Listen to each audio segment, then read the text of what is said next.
Natalie Price sat on the edge of her small couch, tapping quietly on her laptop as late evening light filtered through the curtains.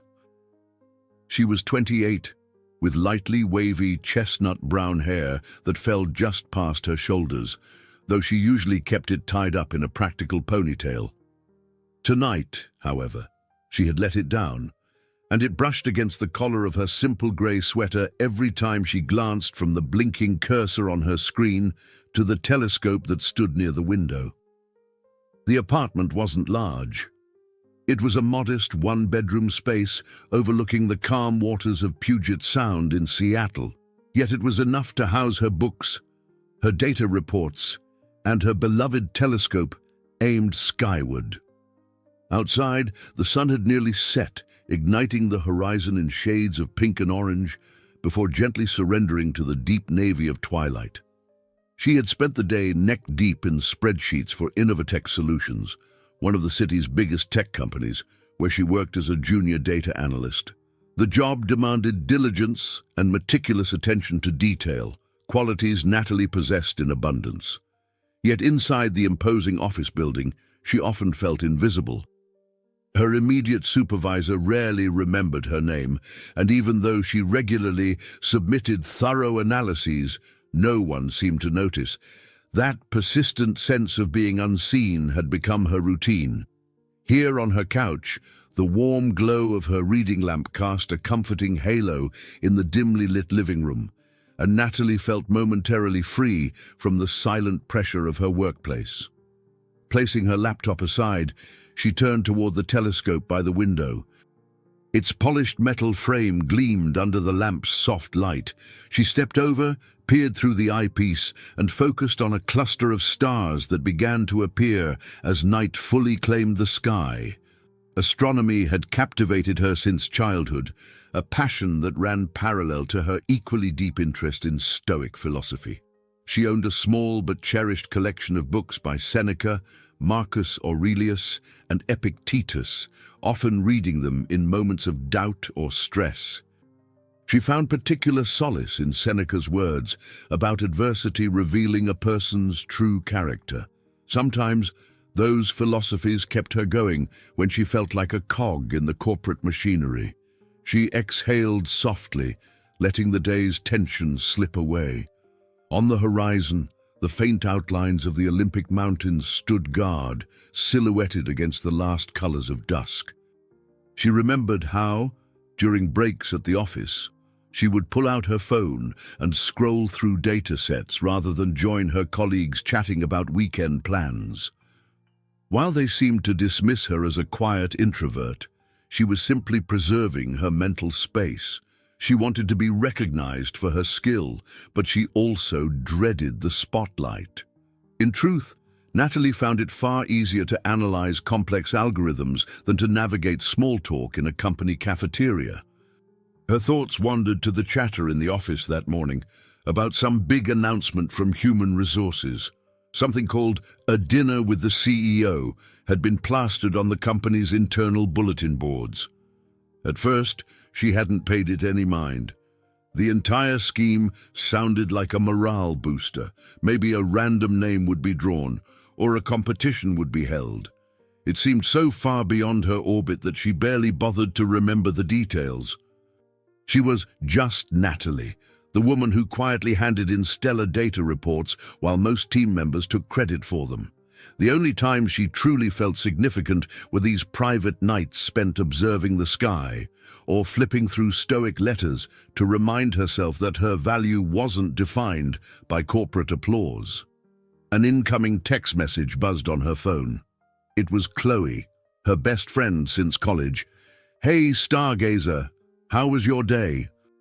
Heard about the big dinner with the CEO fiasco. You in?" Natalie smiled wryly, typing back a quick reply about how she wasn't even thinking of it. Chloe, 29, was the fearless one, the journalist who charged into investigations, always unearthing hidden truths. She believed wholeheartedly in Natalie's capabilities and never shied away from telling her to aim higher. "You've got a galaxy of potential," Chloe would say. "Stop acting like a flickering star that no one notices." Yet the quiet part of Natalie clung to its comfort. It was safe, after all, to remain unseen, safe from gossip, criticism, or the burden of high expectations. But, as she carefully adjusted the telescope to catch a clearer view of one faint star, she felt a flicker of longing. She had grown tired of being invisible at times, even if she seldom admitted it. The living room lamp flickered slightly, and she realized she had been standing at the telescope for over half an hour. The city lights below mirrored the pinpricks of brightness in the sky above. As airplanes passed in the distance, she remembered that earlier in the day she had overheard talk about a rumored major project in the data department called Project Orion, though no official briefing had crossed her desk yet. Perhaps she was the only one who cared about such code names because she loved constellations. Perhaps Orion was just another big initiative that would unfold without her being invited. She shrugged the thought away, focusing on the star cluster in her telescope. Eventually, she returned to the couch, flipping open a worn copy of Seneca's Letters from a Stoic. The city outside pulsed with nightlife, but she felt her own world contract to this small, serene apartment. She found a line that reminded her adversity was often the path to self-discovery. She blinked at the words, then traced them gently, as if absorbing that resilience into her own heart. A quiet determination welled up inside, unspoken but present. She couldn't know that soon, her ordinary existence, the routine of quietly finishing analysis reports, shutting off her laptop, and stargazing, would collide with something entirely unexpected. For now, she was Natalie Price, the overlooked analyst, flipping through Stoic philosophies under the Seattle sky. That sense of invisibility weighed on her, but if there was one thing she understood about the universe, it was that even the tiniest speck could hold infinite possibilities. The next morning, Natalie woke to the muted grey light typical of Seattle's overcast skies. She dressed in her usual attire, comfortable slacks and a soft knit sweater that matched her eyes, a hazel shade reflecting her thoughtful nature. She twisted her hair into the familiar ponytail, then headed out to catch the light rail downtown. On the ride to Innovatex Solutions, she tried to quell the unease in her stomach, telling herself it was just another workday. By 9 o'clock, employees had assembled in the company's large, modern auditorium for the monthly meeting. A digital board displayed company statistics, emphasizing growth percentages and upcoming product expansions. Despite the sleek presentation and the hum of chatter, Natalie felt a prickle of apprehension. Today, Human Resources was set to share details about a new initiative, and everyone seemed eager to find out what it might be. She settled into a seat toward the back. A few rows ahead, she spotted Mark Jennings. Mark was around 30, tall, and outwardly charismatic. He often wore sharp suits that complemented his confident grin. While he projected friendliness, Natalie had long sensed an underlying competition simmering within him. He seemed hungry for promotions and recognition, particularly recognition that he didn't want to share. Seated beside her was Chloe, who had snagged a visitor's pass to attend. Technically, Chloe didn't work for Innovatech, but as a freelance journalist covering corporate ethics, she had reason to pop into these open meetings. She leaned over to Natalie. "Any bets on the big HR news? My guess is they'll announce a fancy workshop on leadership or something," she whispered. Before Natalie could respond, the head of Human Resources took the stage. "Welcome, everyone. We're excited to announce a new initiative geared toward employee engagement, a special company-wide lottery for a chance to have an exclusive dinner with our CEO, Julian Watson." A buzz of murmurs rippled through the crowd. Some employees exchanged excited looks, others rolled their eyes. Natalie's heart thumped uncomfortably. She glanced at Chloe, who raised her eyebrows with a teasing grin. Mark straightened up, adjusting his tie. He looked downright intrigued.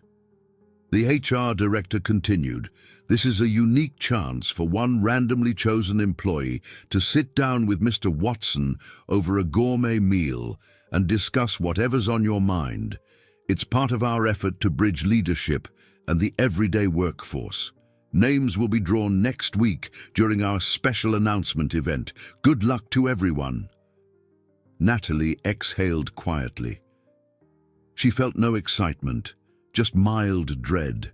The idea of a personal dinner with the elusive Julian Watson seemed surreal. He was rumored to be distant, intimidatingly intelligent, and 10 years older than she was. She had seen him at major company gatherings, typically flanked by top executives, always polished in tailored suits.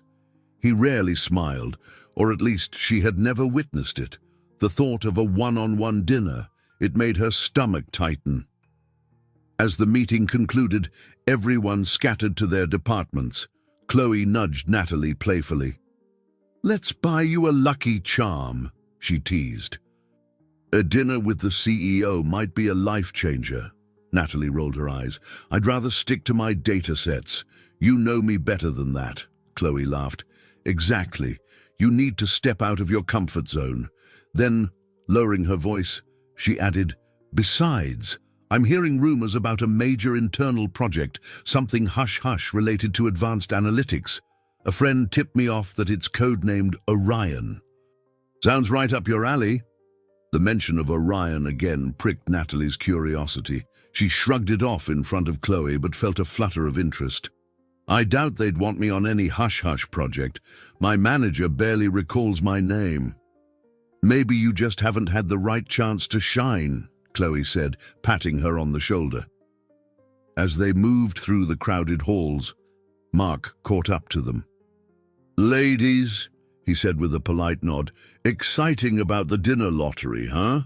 His gaze rested on Natalie. "I suppose some of us will be crossing our fingers. Imagine how a private chat with the CEO could skyrocket your influence." Natalie forced a small smile. "Not really thinking about it."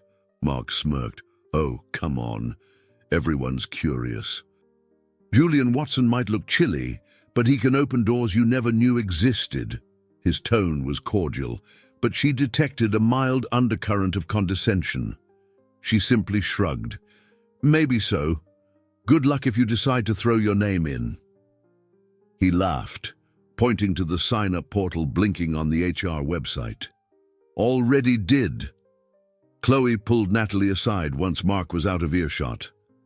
"That guy rubs me the wrong way," she said bluntly. "I've heard he's eager for a promotion and not afraid to step on people if it helps him climb." Natalie sighed. "We do share the same department. I'm used to him overshadowing everyone." "Well," Chloe said with a half-smile, "don't let him overshadow you. Keep an eye on him. Meanwhile, I've got a lead to chase for my article. See you for coffee later." Natalie nodded, feeling unsettled. She navigated past a throng of excited employees, some already chattering about the upcoming lottery, as if meeting Julian Watson would be a golden ticket. As for her, she wished the whole idea would vanish. The last thing she wanted was to be front and center of any corporate spectacle. When she finally reached her desk, she found an inbox full of routine tasks. It soothed her to dive into data analysis, letting the swirl of speculation about the dinner with the CEO fade into the background. Still, she couldn't ignore the glances tossed her way by co-workers who ordinarily never acknowledged her presence. She had a strange feeling that this lottery was a bigger deal than she cared to admit. And, lurking in the back of her mind, was that single word she kept hearing in hushed tones: Orion. Natalie arrived at her cubicle early the following day, determined to bury herself in work and avoid all talk about the CEO's dinner raffle. She sipped her coffee slowly, scanning through endless lines of data from various product metrics. The rhythmic clicking of her keyboard lulled her into a familiar sense of calm. That blend of concentration and detachment she found oddly reassuring. She preferred to be a background figure, focusing on tasks that demanded precision instead of social finesse. Yet the office chatter was too loud to ignore. Conversations sprang up around her, each one dripping with excitement or speculation. She overheard bits and pieces. "If I win, maybe I'll ask for a transfer. I heard Watson hates small talk. This could be my big break." Natalie cringed a little at the fervor. In her mind, dinner with Julian Watson spelled stress, not opportunity.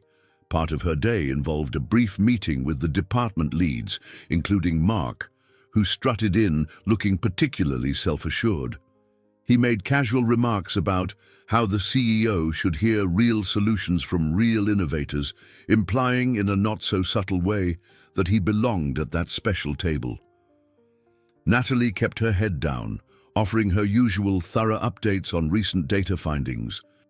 True to form, no one acknowledged how comprehensive her reports were. Once the meeting ended, she slipped back to her desk, relieved not to have been singled out. Mid-morning, a message from Chloe lit up Natalie's phone. "Lunch break soon. I have juicy corporate gossip." Natalie smiled wryly. Chloe's unstoppable curiosity often led her to interesting stories, but it also thrust Natalie into the kind of speculation she'd rather avoid. Despite that, she agreed to meet at the ground floor cafe. There, Chloe grabbed 2 iced coffees and sat down across from Natalie. The cafe bustled with Innovatech employees, many scanning their phones and exchanging enthusiastic talk about the lottery. "So," Chloe started, leaning in, "the rumor mill says Julian Watson himself pushed for this raffle. Some think he's trying to improve the company's image, especially with new expansions on the horizon." Natalie raised her eyebrows. "Maybe he's just bored," she muttered, stirring her drink. "Hard to picture someone like that wanting dinner with any of us." Chloe shrugged. "I hear he's thorough in everything he does, even if he seems aloof. Maybe he's searching for fresh perspectives." She sipped her coffee, then switched gears. "What about you? Still hoping you don't get picked?" "No, I'd rather vanish," Natalie admitted. "I've worked hard to keep a low profile. Can you imagine the office gossip if my name ever popped up? I'd be seen as some sycophant or opportunist."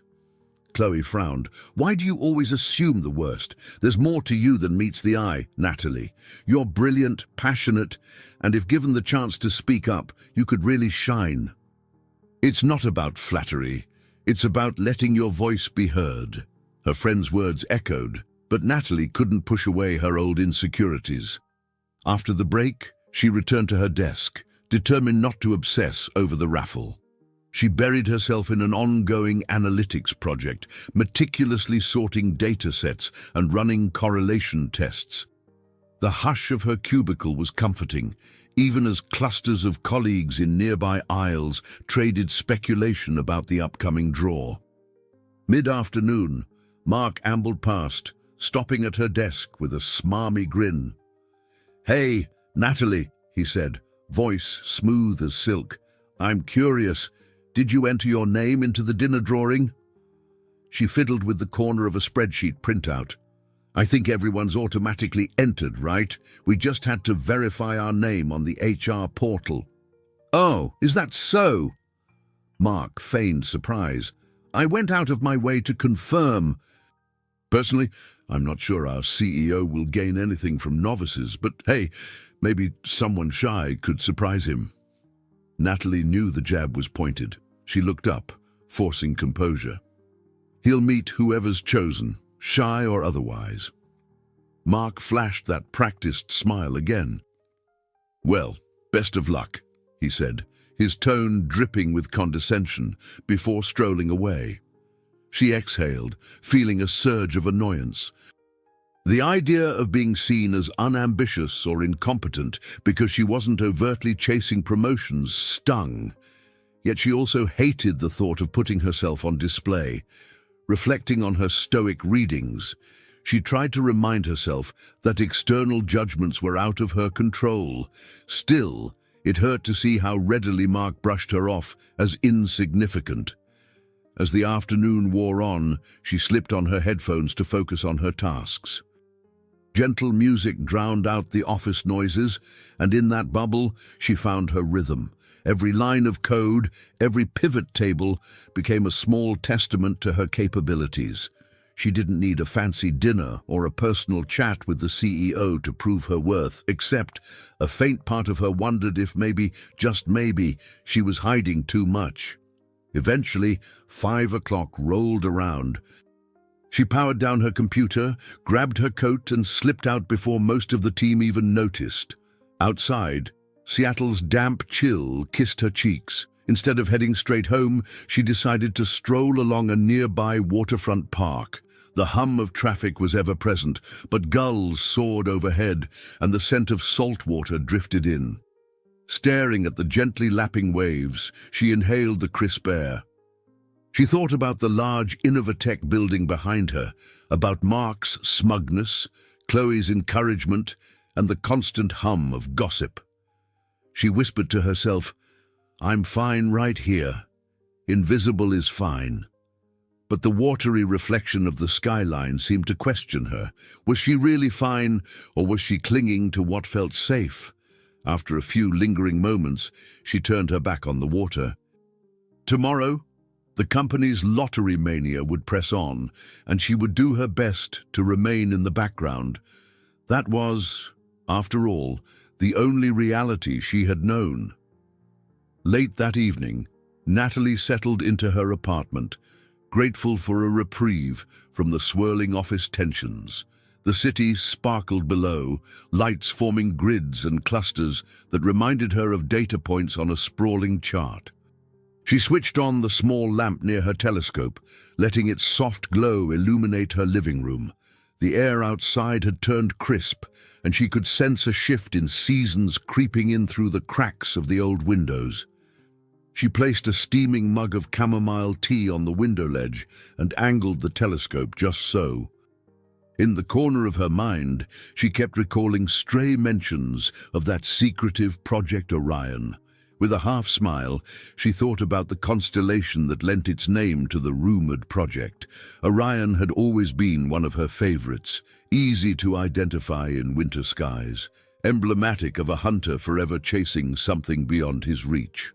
She wondered if her professional life mirrored that chase, with her aiming for recognition that kept slipping from sight.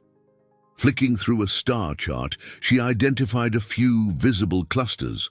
Her phone buzzed. A quick check revealed a text from Chloe. "Heard any new gossip about the dinner? People are going nuts. Also, Mark's been bragging he's bound to win."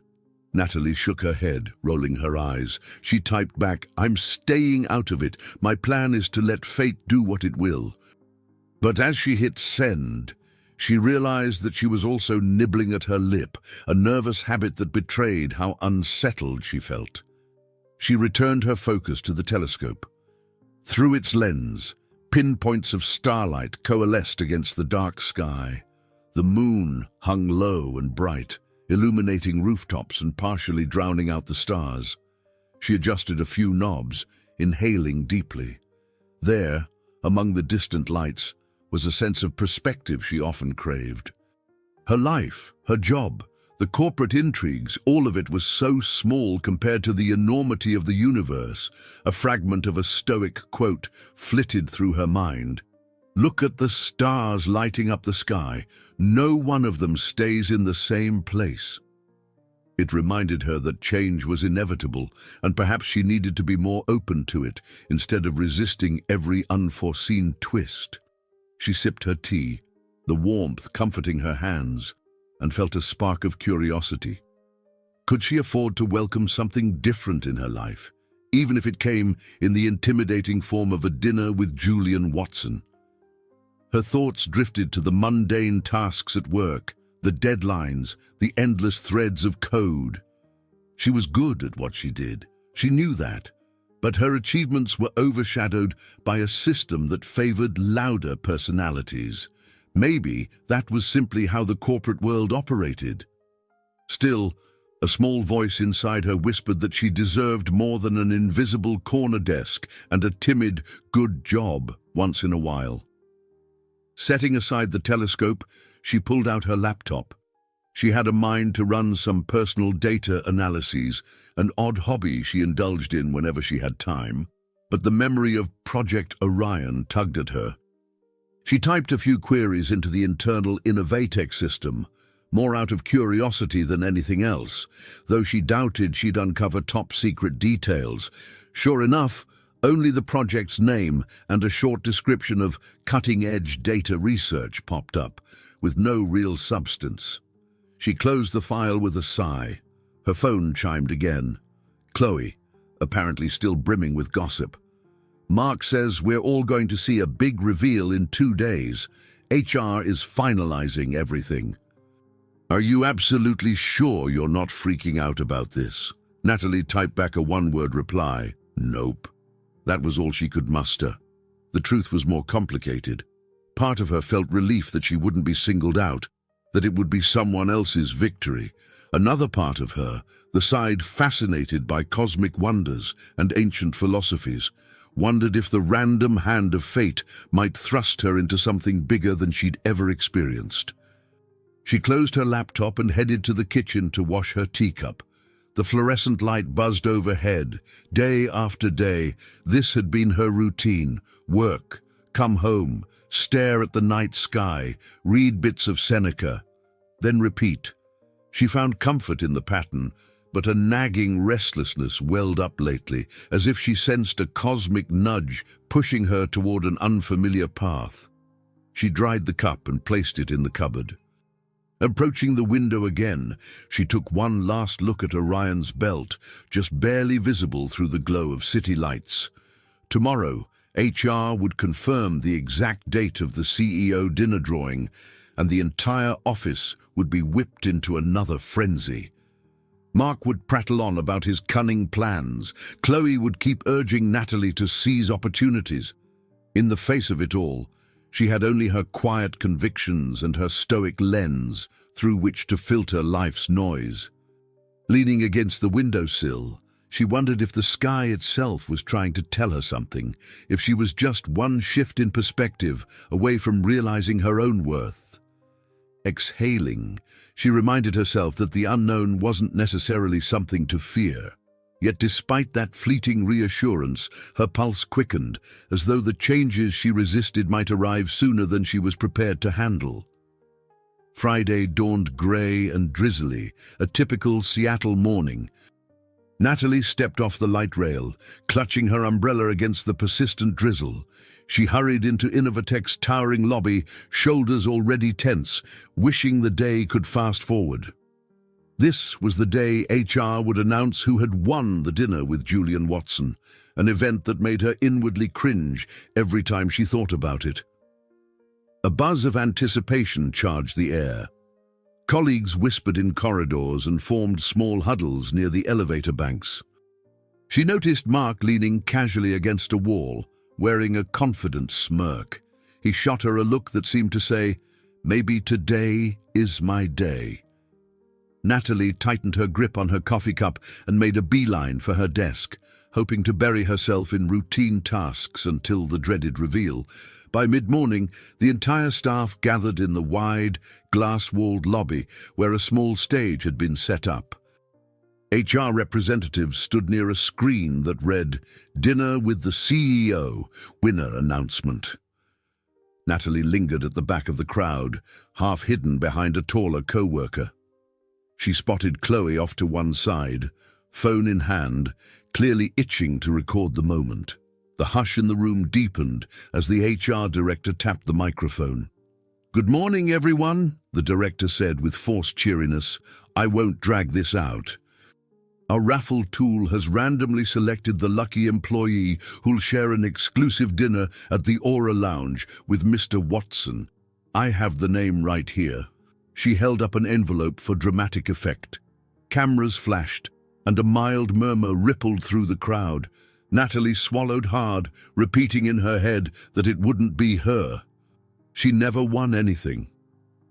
Mark stood in front, practically glowing with expectation.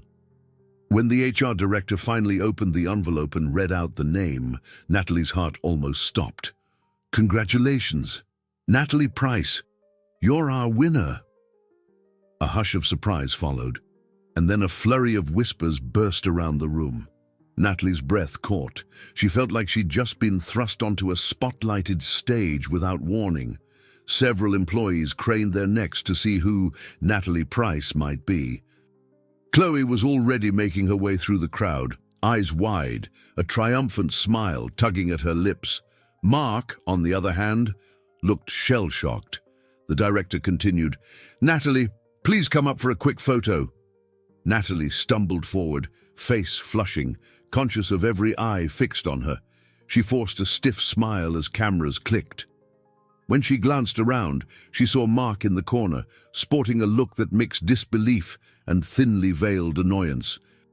Chloe, however, practically jumped with excitement, giving Natalie a discreet thumbs up from behind the cluster of photographers. After the forced photo session, Natalie tried to slip away, but she was swarmed by curious co-workers. "Wow, Natalie, how do you feel? What are you going to ask the CEO? Guess you'll get promoted soon, huh?" The babble of questions overwhelmed her. She managed polite nods, stammering something about being surprised and needing time to think. Her pulse hammered in her ears. Eventually, Chloe grabbed her arm and navigated her through the throng into a quieter hallway. "Holy moly, you actually got it!" Chloe exclaimed, excitement dancing in her eyes. "This is incredible! You must be thrilled!" Natalie pressed her back against the wall, trying to steady her breathing. "Thrilled? More like mortified. Everyone thinks I'm going to beg for a raise or something. I hate this attention. But this could be amazing," Chloe insisted. "You might talk to him about some real ideas. Remember that hush-hush project? Orion, this could be your chance to get involved." Natalie shook her head. "You know me, I hate the spotlight." Chloe placed a reassuring hand on her shoulder. "I get it, but consider the upside. This might force the company to see your talent. Don't let fear make decisions for you." Just then, Mark appeared, and the tension rose again. He offered a tight-lipped smile. "Congratulations, Natalie. Didn't see that coming." She murmured, "Yeah, it was a lottery after all." He glanced around, lowering his voice. "I guess luck favors some people. I hope you use that dinner wisely. Maybe mention the rest of us who've been working just as hard." The undertone hinted that he suspected she'd use the opportunity for personal gain. Before she could respond, Mark strode off, leaving an uneasy chill in his wake. Chloe made a face. "Ignore him. He's just bitter." Natalie exhaled slowly. "I never asked for this. It's not like I submitted my name to a special draw. It's all random." Chloe squeezed her arm. "Random or not, it's happening." "When is the dinner?" Natalie peered at the email that HR had just sent to her phone. "Tonight," she nearly dropped the device. Oh my God, they booked it for tonight at the Aura Lounge. I don't have time to prepare." Chloe grinned. "Then you'll have to make do with what you've got. Intelligence, grace, and a ton of expertise. Trust me, you'll be fine." The rest of the day felt like a fever dream. Natalie fielded curious glances and half-joking remarks at her desk. Her manager finally congratulated her, though even then, it felt perfunctory. Meanwhile, Mark's sarcasm lingered in the air. By 5 o'clock, she was mentally exhausted, yet there was no escaping the reality that, in a matter of hours, she would be face-to-face with Julian Watson, the infamous CEO. At home, she rifled through her closet, selecting a charcoal-colored dress that felt neither too casual nor too fancy. Nerves fluttered in her stomach as she applied light makeup and let her hair down. Catching her reflection in the mirror, she almost didn't recognize herself. She looked anxious, yet beneath the anxiety was a spark, maybe curiosity, maybe anticipation. The next chapter of her life was about to begin, like it or not. She grabbed her purse and stepped outside into Seattle's damp evening. the city lights shimmering on rain-slicked streets. Her heart pounded. This dinner was the last thing she wanted, but she couldn't deny the faint thrill coursing through her veins. Sometimes, she reminded herself, the universe had plans you never saw coming, and if tonight was part of that grand design, then at least she was going to meet it head-on, even if her knees did feel weak. Natalie stepped out of the elevator onto the top floor of the high-rise, her heart hammering in her chest. The hostess at the Aura Lounge greeted her with a warm smile, gesturing toward an elegant table set near the floor-to-ceiling windows. All around them, the restaurant glowed with subdued lighting and flickering candles, the kind of understated luxury that instantly reminded her this was far from her usual world. She gently smoothed the skirt of her charcoal-colored dress and inhaled deeply, attempting to steady her nerves. A slight hush settled over the staff when a tall man in a crisp, dark suit approached. Julian Watson, the CEO of Innovatech, stood before her with an air of polished calm. He was in his late 30s, with discerning brown eyes and a meticulously tailored jacket that signaled both authority and poise. As he extended his hand, Natalie noticed the faint lines around his eyes, signs of long working hours or perhaps deeper worries. She offered a brief smile and shook his hand, her own trembling a little. "Ms. Price," he said, in a voice that was polite but measured. "Thank you for accepting the invitation." Natalie swallowed. "Thank you for having me here," she managed. Relieved, her voice sounded steadier than she felt. Only hours earlier, she'd been in her cubicle, desperately wishing someone else had been drawn in the lottery. Now, she stood across from the CEO himself, feeling as though the entire city lay at her feet. The hostess showed them to their table by the windows, where the cityscape of Seattle glittered under the evening sky. Natalie caught sight of the Space Needle's lights cutting through the darkness. Julian took his seat, posture controlled, and signaled for the sommelier. A moment later, 2 glasses of a delicate white wine appeared, shimmering in the low restaurant light. She tried to ignore the knot in her stomach, reminding herself this was supposed to be a relaxed, informal dinner, at least on the paper. But the hush enveloping their table felt charged, and she was sure half the waitstaff were discreetly watching them. She looked up to find Julian studying her quietly. "I understand you're part of our data analytics department," he said, swirling his wine. "What does your role entail on a day-to-day basis?" Natalie cleared her throat. "I mostly compile and interpret large sets of consumer usage metrics for various products. Then I present patterns or recommendations to the senior analysts." She paused, uncertain how much detail to give. "We typically use them to guide product improvements." He offered a subtle nod. "And do they listen?" The question, so direct, disarmed her. She bit her lip. "Sometimes. Mostly I just send reports. My manager picks what to share up the chain." Julian gazed at her for a moment longer. "I see." He took a sip of his wine, then gestured for her to do the same. "Well, I'm looking forward to hearing more of your perspective tonight." His tone was polite, but carried the faintest hint of skepticism, as though he assumed she might speak only in flattering platitudes. Natalie flushed. Determined to prove she wasn't the starstruck type, she took a sip of wine. "I can't promise anything groundbreaking," she admitted, "but I'm happy to share whatever might be useful." The conversation wavered in and out of an awkward lull as they perused the menu. Julian occasionally glanced at his phone, brow furrowing as he read a message. She suspected he was used to such dinners, but usually with potential investors, not a random employee. Her heart pounded each time he directed a question her way. Did she enjoy working for Innovatech? Where was she from originally? How did she find Seattle? Each answer was polite, but her own anxiety kept it superficial. When their first course arrived, a delicate seafood appetizer, Natalie couldn't ignore the breathtaking view of the city lights. Gathering her courage, she commented, "The sky's so clear tonight. I'm impressed we can see the stars, even with all the city glow." Julian's gaze followed hers. "You're interested in astronomy?" he asked, sounding more curious than before. She nodded, a small smile forming. "Yes, it's my favorite hobby. I have a telescope at home, and I spend a lot of my free time studying constellations." She hesitated. "I guess it's a way to put things in perspective." The lines on Julian's face eased a fraction. "Interesting. Which constellation do you find most compelling?"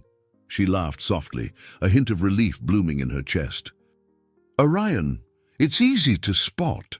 And I like the mythology, the idea of a hunter aiming high, constantly pushing boundaries." Julian set down his fork, regarding her with renewed interest. "Orion. That name comes up now and again in our advanced projects. We choose code names from constellations." Natalie's pulse quickened at the mention. "I've heard a rumor or two about a Project Orion, but I haven't seen any details." "It sounds like an innovative data venture." He tilted his head, faint approval in his gaze. "You've been paying attention." Before she could respond, he added, "I can't share specifics, but it's a priority for Innovatech. Perhaps I'll have more to say in the future." He paused. "I assume you wouldn't mind stepping out of your usual role if a chance arose." Her throat went dry. This was dangerously close to what she both yearned for and feared, a spotlight on her abilities. "I'd be interested in contributing to any major project if the company saw value in it," she replied carefully. The corners of his mouth lifted ever so slightly. "Good to know." They continued eating, and though the atmosphere remained somewhat formal, the tension thawed a bit whenever the conversation turned to astronomy. Natalie realized Julian possessed a surprising depth of knowledge. He mentioned reading about solar flares, the feasibility of space travel, even black hole theories. It was a side of him she doubted most employees ever saw. When dessert came, a beautifully plated slice of flourless chocolate cake, Natalie found she'd relaxed enough to speak more freely. She confessed her long-standing interest in data not just for corporate growth, but for solving real-world problems, like environmental mapping or educational analytics. Julian listened quietly, occasionally asking pointed questions that revealed a sharp, inquisitive mind. By the time coffee arrived, Natalie was almost at ease, though she kept reminding herself she was talking to her CEO. Julian's phone buzzed again, and he glanced at it with a slight frown. "I'm afraid we might have to wrap up soon. I have a meeting at dawn with international partners." He reached for the check and signed swiftly. Standing up, he offered his hand again. "Thank you, Ms. Price. This has been more interesting than I expected." Natalie's cheeks warmed. "Thank you. I appreciate the opportunity." They walked to the elevator, flanked by the discreet but attentive staff. When the doors slid shut, she realized her pulse was still racing. Julian stood a polite distance away, arms crossed. In the glossy reflection of the elevator panel, she saw his eyes flick to her once more, as if reassessing his earlier assumptions about the winner of this raffle. She wondered what he saw now, a timid data analyst or someone with untapped potential. When the elevator finally opened onto the lobby, Julian gave a courteous nod and headed toward a waiting car. She watched him go, heart still fluttering. Something in his demeanor suggested that she had, if only slightly, shifted the narrative he'd initially expected. Whether that was good or bad remained unclear. But as she stepped outside, Seattle's cool night air wrapping around her, Natalie felt a flicker of excitement in her chest, a sense that she might have taken the first tentative step into an entirely new realm. Natalie arrived at the office the next morning, more drained than she cared to admit. She'd slept poorly, replaying every moment of the dinner in her mind, Would she come off as a desperate flatterer if she emailed Julian with a thank you note? Or would it be rude not to? She didn't know the protocol for a random employee who'd just dined with the CEO. Her stomach fluttered each time she thought about it, the memory of his gaze reminding her how charged the evening had been. She tried to slip into her cubicle unnoticed, but an eager group of colleagues swarmed almost as soon as she sat down. What was he like? Did you get to pitch ideas? Any talk of promotions? Natalie's mind reeled at the barrage. She offered the simplest answers she could. He was polite. We mostly talked about general things. And no, I didn't pitch anything. She purposely omitted the more interesting parts, like discussing astronomy, unsure how to frame that without sounding starstruck. Their curiosity spilled onto social media as well. A couple of employees posted that our girl Natalie had dinner with the big boss last night, accompanied by speculative comments from co-workers who'd always ignored her before. Her email inbox pinged with random messages congratulating her or prying for details. The sudden attention was more unsettling than flattering. Around mid-morning, Chloe showed up, wearing an impish grin. "I see your today's headline," she teased.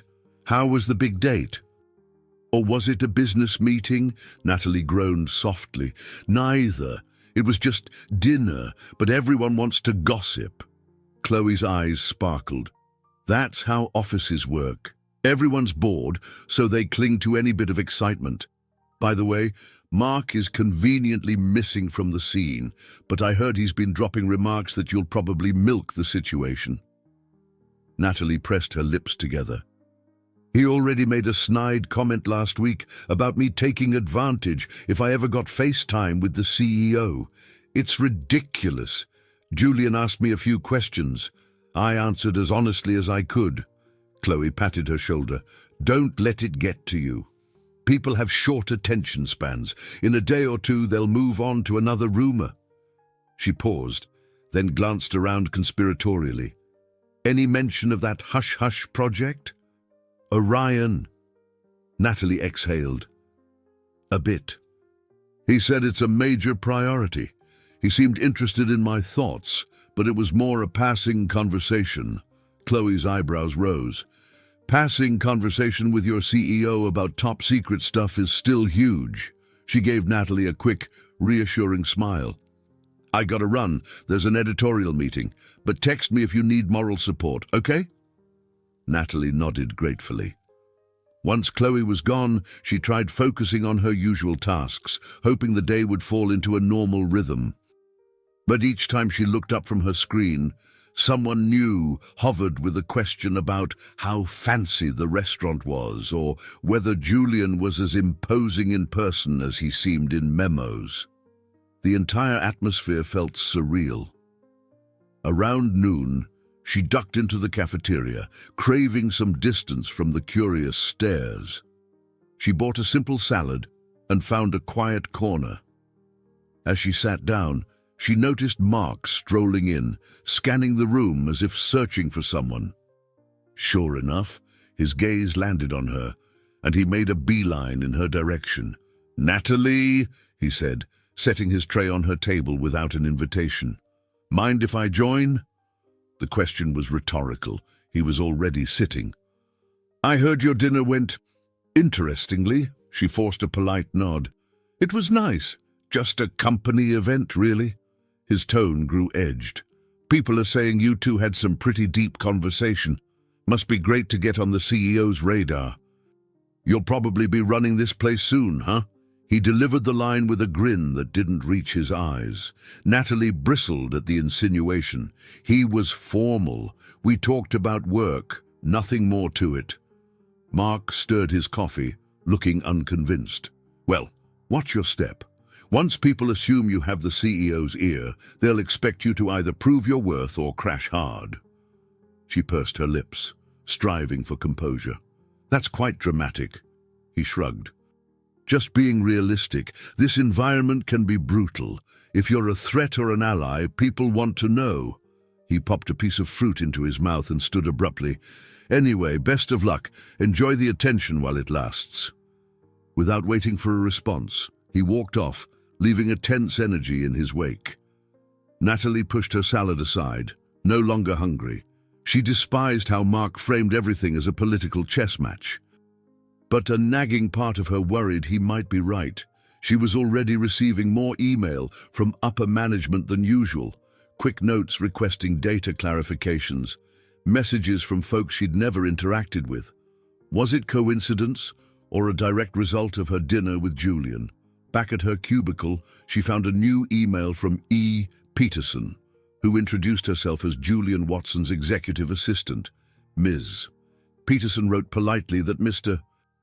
Watson appreciated the conversation the previous evening and hoped Ms. Price would keep him updated on any noteworthy data findings. Natalie's heart pounded at the formality of it. She typed a brief reply, thanking Ms. Peterson and confirming she'd pass along relevant reports. It felt surreal, sending a near-direct line of communication to the CEO's office. All afternoon, Natalie tried to maintain a low profile, but her mind buzzed with the implications of that email. If Julian wanted her to route reports his way, was that standard for someone in her position? She'd never heard of any other junior analyst having that privilege. She rubbed her temples, trying to focus on the mountain of datasets in front of her. Just before she logged off for the day, she caught a final glimpse of Mark strolling past her cubicle, phone in hand, a small smirk plastered across his face. She had no idea what he was planning, but her instincts warned that he might try to twist the situation to his advantage or sabotage her if he saw her as competition. Gathering her coat, she shut down her computer and slipped into the elevator, exhaling slowly. The day had been exhausting. If she wanted to keep her sanity, she needed to navigate these whispers of curiosity without letting them derail her work or her growing sense that something intriguing was unfolding. As she left the building, she texted Chloe a single line, "Need coffee this weekend, my treat." It was time to figure out a strategy to handle all the new attention and the rumors swirling around her. Saturday afternoon brought a crisp breeze and a welcome sense of freedom from the office environment. Natalie met Julian outside Pike Place Market, where crowds hustled between stalls selling fresh flowers, artisanal cheeses, and fish famously tossed by vendors. It was Julian's idea to meet here, away from prying corporate eyes. She'd been startled when his assistant, Ms. Peterson, relayed the invitation, a casual coffee catch-up, just the two of them, out in public. She spotted him near a produce stall, wearing jeans and a lightweight jacket, clothing far simpler than his usual CEO attire. For a moment, she almost didn't recognize him. He seemed at ease, scanning the booths with mild curiosity. His face brightened subtly when he noticed her. They both offered quick, slightly awkward greetings. "Thanks for meeting me," he said. "I find it refreshing to talk outside the usual boardroom setting." Natalie nodded, letting the swirl of market scents, coffee, baked pastries, ocean brine calm her nerves. "It's nice to be out in daylight, without formalities," she agreed. She glanced around at the bustling crowd. No one seemed to pay them much attention. "I'm sure it's a change of pace for you." They drifted toward a coffee stall that boasted a small line. While waiting, Julian asked about her week. She tried to summarize the avalanche of curious co-workers and the tension Mark had created. Julian's expression shifted at Mark's name. "I know Mark's department quite well," he remarked, a hint of dryness in his voice. "He's ambitious." "That's one word for it," Natalie said, half smiling. She felt a pang of worry, hoping she wasn't oversharing or complaining about a colleague, but Julian seemed genuinely interested. They reached the front of the line, and Julian ordered 2 Americanos. The barista handed over steaming cups, and the pair meandered through the market's labyrinth of stalls, stopping occasionally to admire handmade crafts or sample local produce. Conversation flowed more naturally than it had at the Aura Lounge. They chatted about the unique culture of Seattle, from the unpredictability of weather to the local music scene. Natalie found herself laughing at Julian's wry observations about corporate life. He joked that even high-level executives had to deal with petty office politics, just on a grander scale. Eventually, they slipped into a quieter side street where buskers played acoustic guitar. Julian leaned against a lamppost. "I invited you here because I wanted to continue our discussion," he said, sipping his coffee. "I'm curious about your ideas, both personal and professional." He glanced at her warmly. "I don't get to talk about telescopes and data analytics with many people." Natalie's cheeks flushed. It felt surreal hearing that from the CEO. "I'm still processing the fact that you're interested in my opinions," she admitted. "Usually, I just run numbers and pass them on." Julian's gaze flicked away for a moment, as though choosing his words. "In my position, it's easy to lose touch with the broader perspectives within the company. Most people approach me with a certain agenda." He looked at her again, brown eyes sincere. "But you strike me as different. You're more grounded, and that can be valuable." She took a breath, unsure how to respond. "Thanks," she finally said, voice quiet. "I appreciate the chance to talk. Honestly, I've always felt a bit like an outsider, like I'm not the typical corporate type." Julian tilted his head. "Being an outsider can be an asset if it means you think differently. In fact," he continued, "I wanted to mention that the upcoming data project, Orion, may need fresh insights. Perhaps there's room for your involvement." His tone was careful, as if testing her reaction. Her heart skipped. "I'd love to contribute if possible, but I don't want favoritism. People are already gossiping." A flicker of understanding crossed his face. "I'm aware of the office talk. For now, let's consider it an informal conversation. No promises, just an option if the lead executives see your skill set as a match." He took another sip, exhaling into the chilly afternoon air. "I won't push you into something that compromises your comfort." They resumed walking, weaving past tourists, snapping photos. Natalie found her nerves melting away. Despite the intensity of the suggestion, Julian's approach felt thoughtful. She appreciated that he acknowledged her concerns. They continued exploring the market, exchanging stories about their backgrounds. He mentioned growing up in a smaller town, initially dreaming of a career in technology without the baggage of corporate politics. She shared how her fascination with numbers and stargazing had shaped her academic path. The conversation had an unusual intimacy that caught her off guard. He wasn't the imposing CEO in a suit. He was Julian, a person with interests and vulnerabilities. After nearly an hour, they settled on a quiet bench near the waterfront. Gulls circled above, the bay stretching out in front of them. The conversation turned to the interplay of risk and comfort, how stepping outside of safe boundaries could spark innovation or self-growth. "I'm not used to taking big risks," Natalie admitted. "I've always stayed in the background, thinking that was easier." Julian watched a ferry gliding across the water. "I've had times in my life where I regretted not taking certain chances," he said softly. "Power and status don't shield you from regrets. Sometimes they amplify them." A solemn hush settled between them. Natalie sensed he was referring to more than business decisions, perhaps personal regrets too. She recalled the rumors floating around about his past heartbreak, a relationship that ended badly. She didn't dare pry, but she felt empathy for the man behind the CEO title. As afternoon light began to fade, they rose and ambled back toward the market's entrance. Julian checked his watch. "I have a late video conference, but I'm glad we got to talk. This was exactly what I needed today." His lips curved in a small smile, genuine and almost surprised. Me too, she said, feeling a warmth in her chest.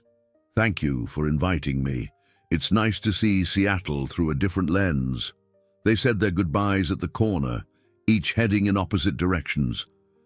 Yet as Natalie walked away, coffee cup still in hand, she sensed she wasn't retreating to her old life in the same way. Something new had opened inside her, an awareness that, despite the potential office drama, she might be stepping into unknown territory, and for once, the thought didn't terrify her, it fascinated her. Early Monday morning, Natalie returned to Innovatech with a slight spring in her step, recalling the relaxed weekend coffee with Julian. She clutched her laptop bag, hoping no one would notice the light flush in her cheeks each time she thought about it. After all, she had told almost no one of their rendezvous, only Chloe knew, and even with her, Natalie had been sparing on details. The office corridors buzzed with the usual Monday fervor, employees juggling coffee cups, exchanging greetings, and gossiping about weekend escapades. Natalie managed a polite smile at those who crossed her path, thankful that most seemed to have moved on from the raffle excitement. She thought she might finally slip under the radar again. That changed the moment she reached her desk. A short email from Mrs. Peterson, the executive assistant, invited her to attend a small brainstorming session for a potential new analytics direction. The note specified it was purely exploratory. Even so, it read like a major step. Natalie's heart fluttered. She surmised this might be a quiet introduction to Orion, but she refused to let her imagination run wild. She replied with a courteous acceptance. Around mid-morning, Mark approached, scanning her computer screen as though expecting to catch classified information.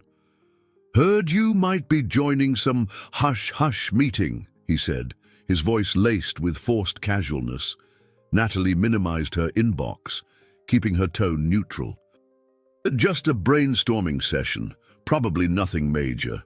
He gave her a thin smile. "Right. Well, good luck.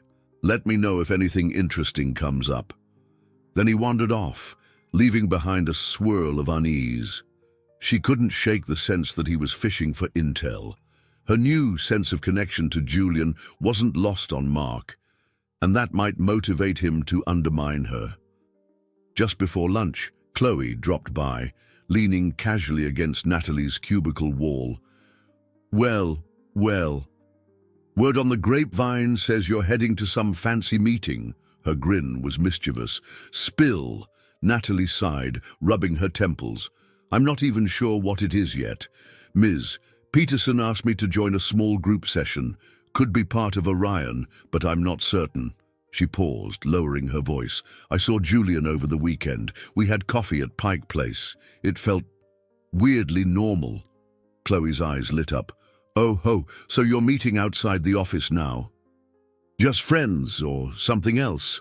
"We talked about data analytics, the project, that kind of thing," Natalie answered carefully, avoiding the deeper swirl of feelings. "Let's just say we connected, but keep it quiet, please." Chloe nodded solemnly. "Of course, my lips are sealed. Just be cautious. You know how offices can blow things out of proportion." With a supportive pat on Natalie's shoulder, she headed off. That afternoon, Natalie slipped into a small conference room on the executive floor. Waiting there was Ms. Peterson, a composed woman in her 50s, impeccably dressed in a tailored blazer. A couple of senior data analysts and a lead engineer from product development were also present. Natalie greeted them politely, noticing Julian wasn't in the room yet. Ms. Peterson smiled, her voice warm. "We'll wait a moment. Mr. Watson is on a call." She then turned her attention to Natalie, praising her recent analytics work. "Your thoroughness caught Mr. Watson's eye. That's why we asked you to join us today." Natalie murmured a thank you, her cheeks heating slightly. Then Julian arrived, laptop under his arm. He gave everyone a brisk nod, but when his gaze settled on Natalie, it softened momentarily, just enough for her to catch. They began discussing potential expansions to the company's consumer data strategy. The conversation was technical, touching on algorithm designs, data sourcing ethics, and potential market impacts. Despite her initial nerves, Natalie found herself at ease, contributing ideas, some already brimming from her own research. She detailed how cross-referencing certain customer behaviors might reveal untapped insights. The senior analysts asked incisive questions, occasionally nodding in approval. Ms. Peterson quietly took notes, ensuring the discussion stayed on track. At one point, Julian asked, "Ms. Price, have you considered how we might use real-time analytics to refine product features dynamically?" His question was direct, almost challenging. She gathered her thoughts, conscious of all eyes in the room. "We could leverage machine learning models to test user responses in smaller increments, then push micro-updates. It might require heavier computational resources, but it's feasible with the right infrastructure. That would give us near-live feedback loops." A flicker of a smile tugged at Julian's lips. "Interesting. That aligns with some of the goals we're exploring under our next-generation approach." He didn't say Orion, but Natalie suspected that was the subtext. The other attendees scribbled notes, nodding. As the session wrapped, Miss Peterson declared they'd schedule a follow-up in a few weeks. "Great job, everyone! We'll incorporate these concepts into our next steps," she said, glancing at Julian for confirmation. He nodded, signaling his approval. Soon, the group dispersed, each heading to their own pressing tasks. Natalie packed her notes, feeling a buzz of adrenaline at how smoothly the meeting had gone. Before she could exit, Julian caught her eye. "Thank you for your input," he said in a low voice. "It was valuable." She smiled, pulse quickening. "Thank you for trusting me in this setting." They parted ways, careful not to linger too long. Still, that brief exchange felt electric, a shared sense of satisfaction. As she walked back to her department, she realized they were forging a real connection, intellectual and, in some subtle way, personal. Yet the entire dynamic required secrecy. If the rest of the company sensed she had such direct access to Julian, the rumors would explode. By late afternoon, Mark began hovering again. With a forced casualness, he asked if she'd gleaned any tips from the meeting. She offered minimal details, emphasizing that it was a standard brainstorming session with multiple people. He looked unconvinced, his expression guarded. The day ended with Natalie feeling both energized and anxious. She recognized that the boundary between professional collaboration and personal rapport was growing more blurred. Part of her felt thrilled at the prospect of forging deeper ties with Julian, someone who finally saw the uniqueness she brought to the table. Yet she worried that every step forward invited scrutiny from people like Mark, who might interpret her involvement as nepotism or manipulative ambition. Returning home, she dropped her bag on the couch and immediately gazed out her window. The sky was a pale wash of evening light. Orion wouldn't be visible for hours, but she already felt the comforting pull of those distant stars. She resolved to keep her head down and focus on delivering her best work. Whatever strange synergy existed between her and Julian, they would have to navigate carefully, one quiet, unspoken moment at a time. The following weekend arrived with a sense of cautious optimism for Natalie. After the intense week, she needed to recharge, and so did Julian, apparently. He suggested they meet for dinner at a discreet spot in a residential neighborhood of Seattle, where few employees were likely to stumble upon them. Despite her lingering worries about gossip, she couldn't hide her excitement. Each time she recalled his low voice inviting her, she felt a small jolt of happiness. The restaurant was cozy, tucked into a tree-lined street. No neon signs or flashy ambiance, just a warm glow shining through curtained windows. Natalie stepped inside to find Julian already seated at a quiet corner table.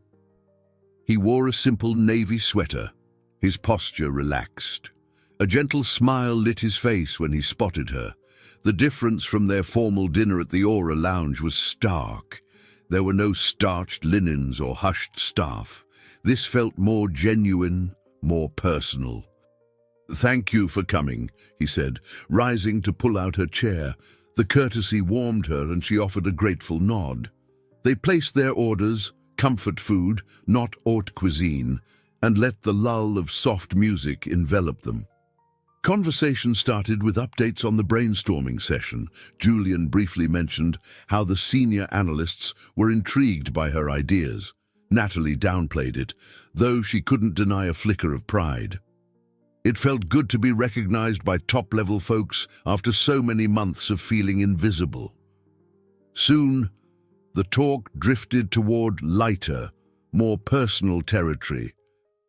Julian recounted a college memory of trying to code a program that tracked star patterns, leading to comedic bugs that turned the night sky into pixelated chaos. Natalie laughed, confessing that her earliest attempts at data visualization in grad school had resulted in color-coded charts so jumbled that no one could interpret them. They bonded over the notion that every polished skill had messy beginnings. When their meals arrived, simple pasta dishes, they realized they'd spent nearly half an hour chatting without noticing time. The room's dim glow made the entire scene feel intimate, yet surprisingly relaxed. Now that the corporate walls were down, Natalie felt herself more open, more authentic, as if the constant watchful eyes of the office had vanished. They ventured into deeper topics. Julian spoke softly about the pressure of being a CEO, how the success or failure of massive projects often fell on his shoulders. He admitted that, at times, he wondered if the sacrifice of personal life was worth it. Natalie, in turn, shared how her quiet approach to work often led to overshadowing and self-doubt. He studied her with kind eyes. "But you're changing that narrative, aren't you? Taking on new responsibilities, letting your voice be heard." She shrugged, a little shy. "Maybe, it's still intimidating, but yes, I'm trying to step up. Even though Mark and some co-workers question my sudden visibility, I can't hide forever." She paused, swirling a fork through her pasta. "Being singled out by you, by the company, has been terrifying, yet it's also given me a sense of freedom." Julian nodded. "Freedom to be more than just a background figure. Sometimes it takes a jolt to break out of a comfortable shell."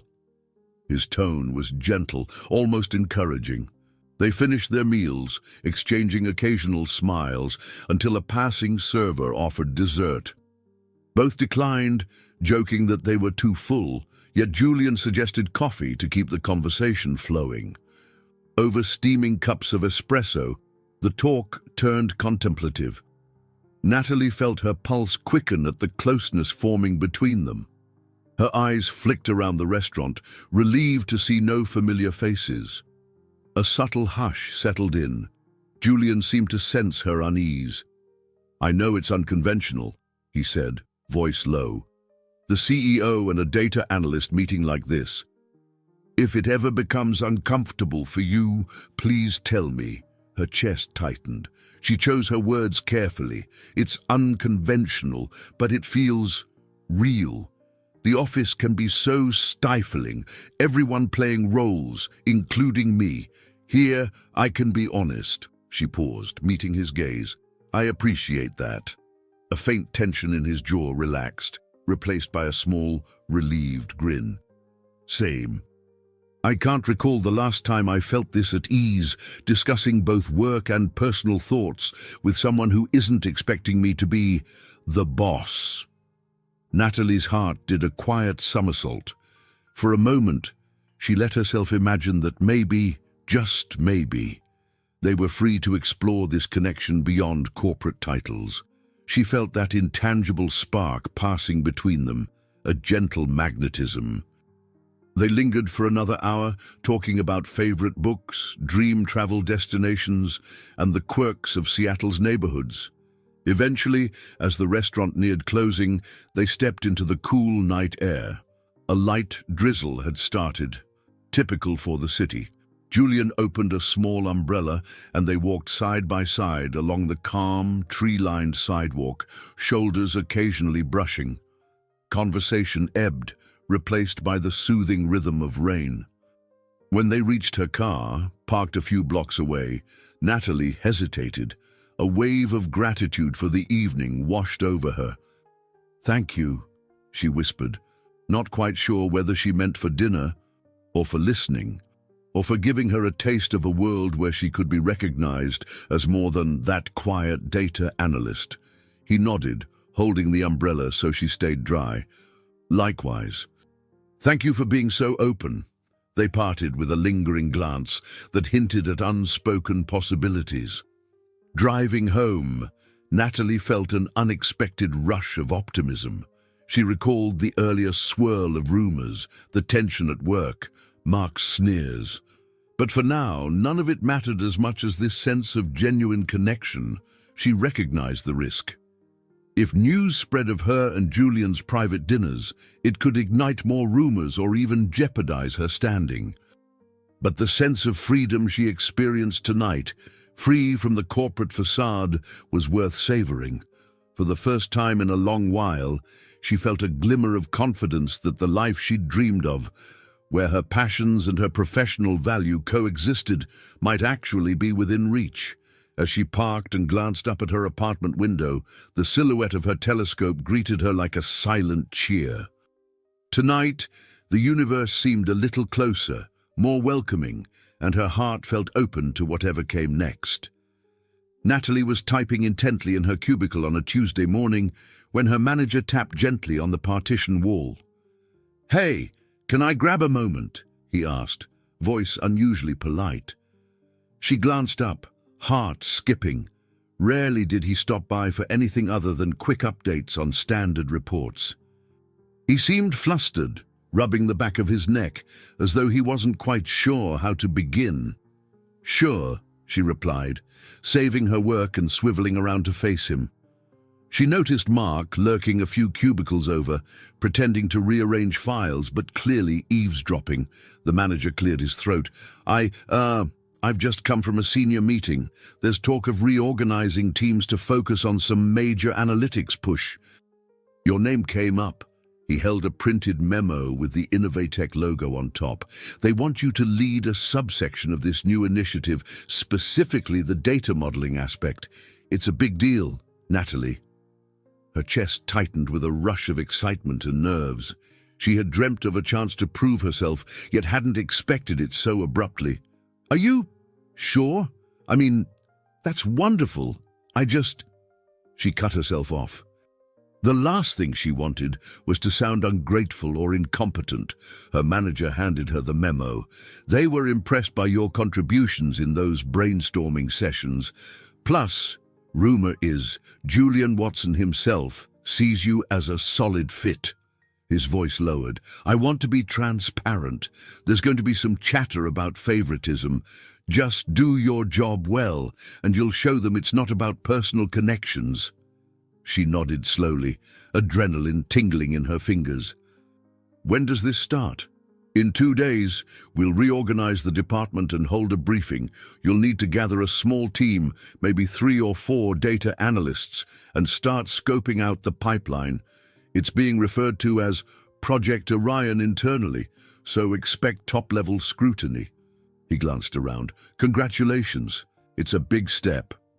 Natalie managed a polite smile, but inside, a swirl of conflicting emotions erupted. As he walked away, she caught a glimpse of Mark's sullen expression. He ducked behind his monitor, blatantly avoiding eye contact. She exhaled, anticipating a storm of rumors. Still, for the first time, her expertise was being valued publicly. This was a moment she couldn't let slip through her fingers. She forwarded a quick text to Chloe. "They want me to lead a chunk of Orion, meeting in 2 days, nervous." Then she opened the project memo. It was marked confidential, detailing that this portion of Orion involved advanced real-time analytics. Excitement flared again, battling her anxiety. Just before lunch, Ms. Peterson's name popped into her inbox. "Congratulations on the new role. Mr. Watson asked me to pass along his confidence in your abilities. If you need anything, let me know. E. Peterson." Natalie swallowed hard. Julian's vote of confidence was huge, but it also highlighted her fear that people would assume she'd received special treatment. She recalled Mark's snide warnings, a sense of dread creeping in. At noon, she grabbed a quiet table in the cafeteria. Predictably, a small group of colleagues edged over to fish for details. "Hey, word is you got that new leadership gig. You must be thrilled," one said, though her smile was borderline suspicious. Another piped up, "Heard you'll be working closely with Watson. Lucky break, right?" She pressed her lips together, trying to stay calm. "I'm honored. It'll be a challenge, but I'm ready." She stuck to minimal responses, not wanting to fan the gossip flames. In truth, half of her wanted to celebrate with Chloe or share her excitement with Julian, but the other half dreaded the backlash from folks who saw only her newfound proximity to the CEO. That afternoon, she met briefly with her soon-to-be team members. Two data analysts from different departments introduced themselves hesitantly, obviously aware of the swirling rumor mill. One of them, a reserved woman named Priya, actually smiled in relief when Natalie broke the ice with a warm greeting and assured her that this would be a collaborative effort. The other analyst, Derek, asked a few technical questions about real-time data pipelines, which Natalie answered with thoroughness. She felt the tension ease a bit as they realized she genuinely knew her stuff. When she returned to her desk, Mark was standing there, arms crossed. "Congratulations, Ms. Project Lead," he said sarcastically. "Hope you enjoy the spotlight." She bit back a retort. "I'm going to do my best for the company," she replied quietly. "This is a professional responsibility," he scoffed. "Sure, and no one's suspecting how you got this role, right? Just pure skill." His eyes flashed with resentment. Natalie's temper flickered. She'd had enough. "You know, Mark, I've spent years in the trenches, working my tail off. I didn't ask to be singled out. I just delivered results." She paused, leveling her gaze at him. "I'm confident that'll speak for itself." Mark's jaw tightened, and he forced a brittle laugh. "We'll see how long that lasts." He pivoted and left, leaving her heart thudding in her chest. Late in the day, she received a short text from Julian's personal number, which he had given her under the guise of urgent project communications.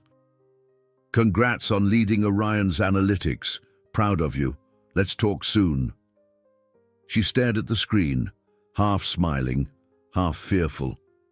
On one hand, the encouragement filled her with warmth. On the other, it underscored the precarious tightrope she was walking between personal and professional worlds.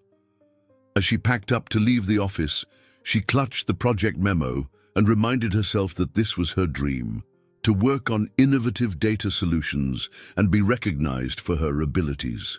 However complicated the road might become, she couldn't turn back now. With a deep breath, she stepped into the elevator, ready to face the next stage of a journey she'd once only imagined. 2 days later, Natalie stepped into the largest conference room on the Innovatech floor allocated to Project Orion. Floor-to-ceiling windows looked out over drizzly Seattle skies, reflecting the tense energy inside.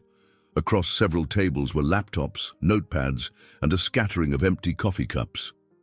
Her newly assigned team was already waiting, Priya, Derek, and a new addition named Cassie, each wearing anxious expressions. "All right, everyone," Natalie began, forcing composure into her voice. "We have a tight schedule.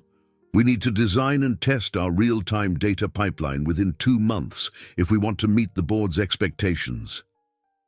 Cassie fiddled with her pen. "That's intense," she murmured. "We barely know the scope." Natalie glanced at the digital timeline projected on the wall. "I'm getting specs trickling in from senior management. But let's start with the architecture. We'll integrate streaming data from live user interactions and apply predictive models.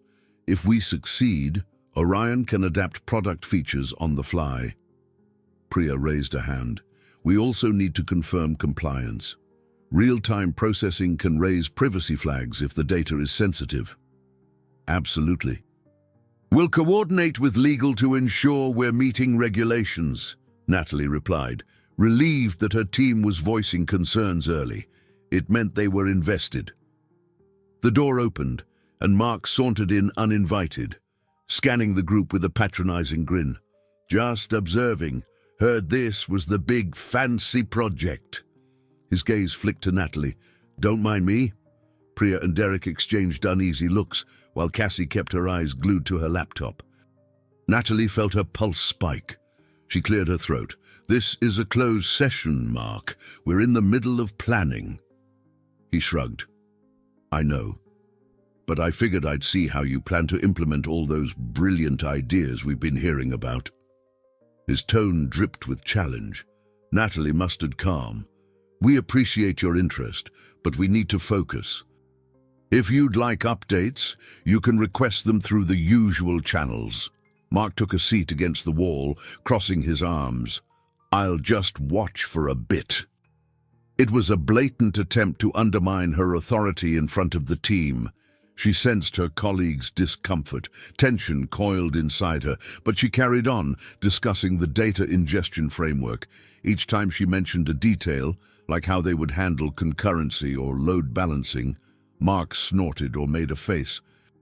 Finally, Priya shot him an irritated glance, and he relented with a casual shrug, standing up to leave. Before stepping out, he cast Natalie a smirk. Hope your methods hold up under real pressure. Then he was gone. The atmosphere in the room stayed fraught for a moment longer, but Natalie exhaled slowly. Ignore him. Let's push forward. She motioned to the screen, resuming the conversation about dividing responsibilities. Priya on compliance, Derek on model building, Cassie on system integration. Natalie herself would oversee the entire pipeline and coordinate with upper management. By the end of the morning, they established an initial roadmap. While the workload was daunting, seeing the plan come together felt oddly empowering. They wrapped up with a quick stand-up session, each team member stating what they'd tackle first. Despite the rocky interruption from Mark, there was a collective sense of purpose. Natalie emerged from the conference room exhausted but determined to keep the momentum. She glanced at her phone and saw a message from Chloe. Heads up. Rumor has it, Mark's telling people your project is built on shaky data. Just watch out. She sighed, typing back, not surprised. I'll handle it. Then, flipping through her emails, she found a meeting invite from Julian for a check-in on Orion's progress. Her stomach fluttered.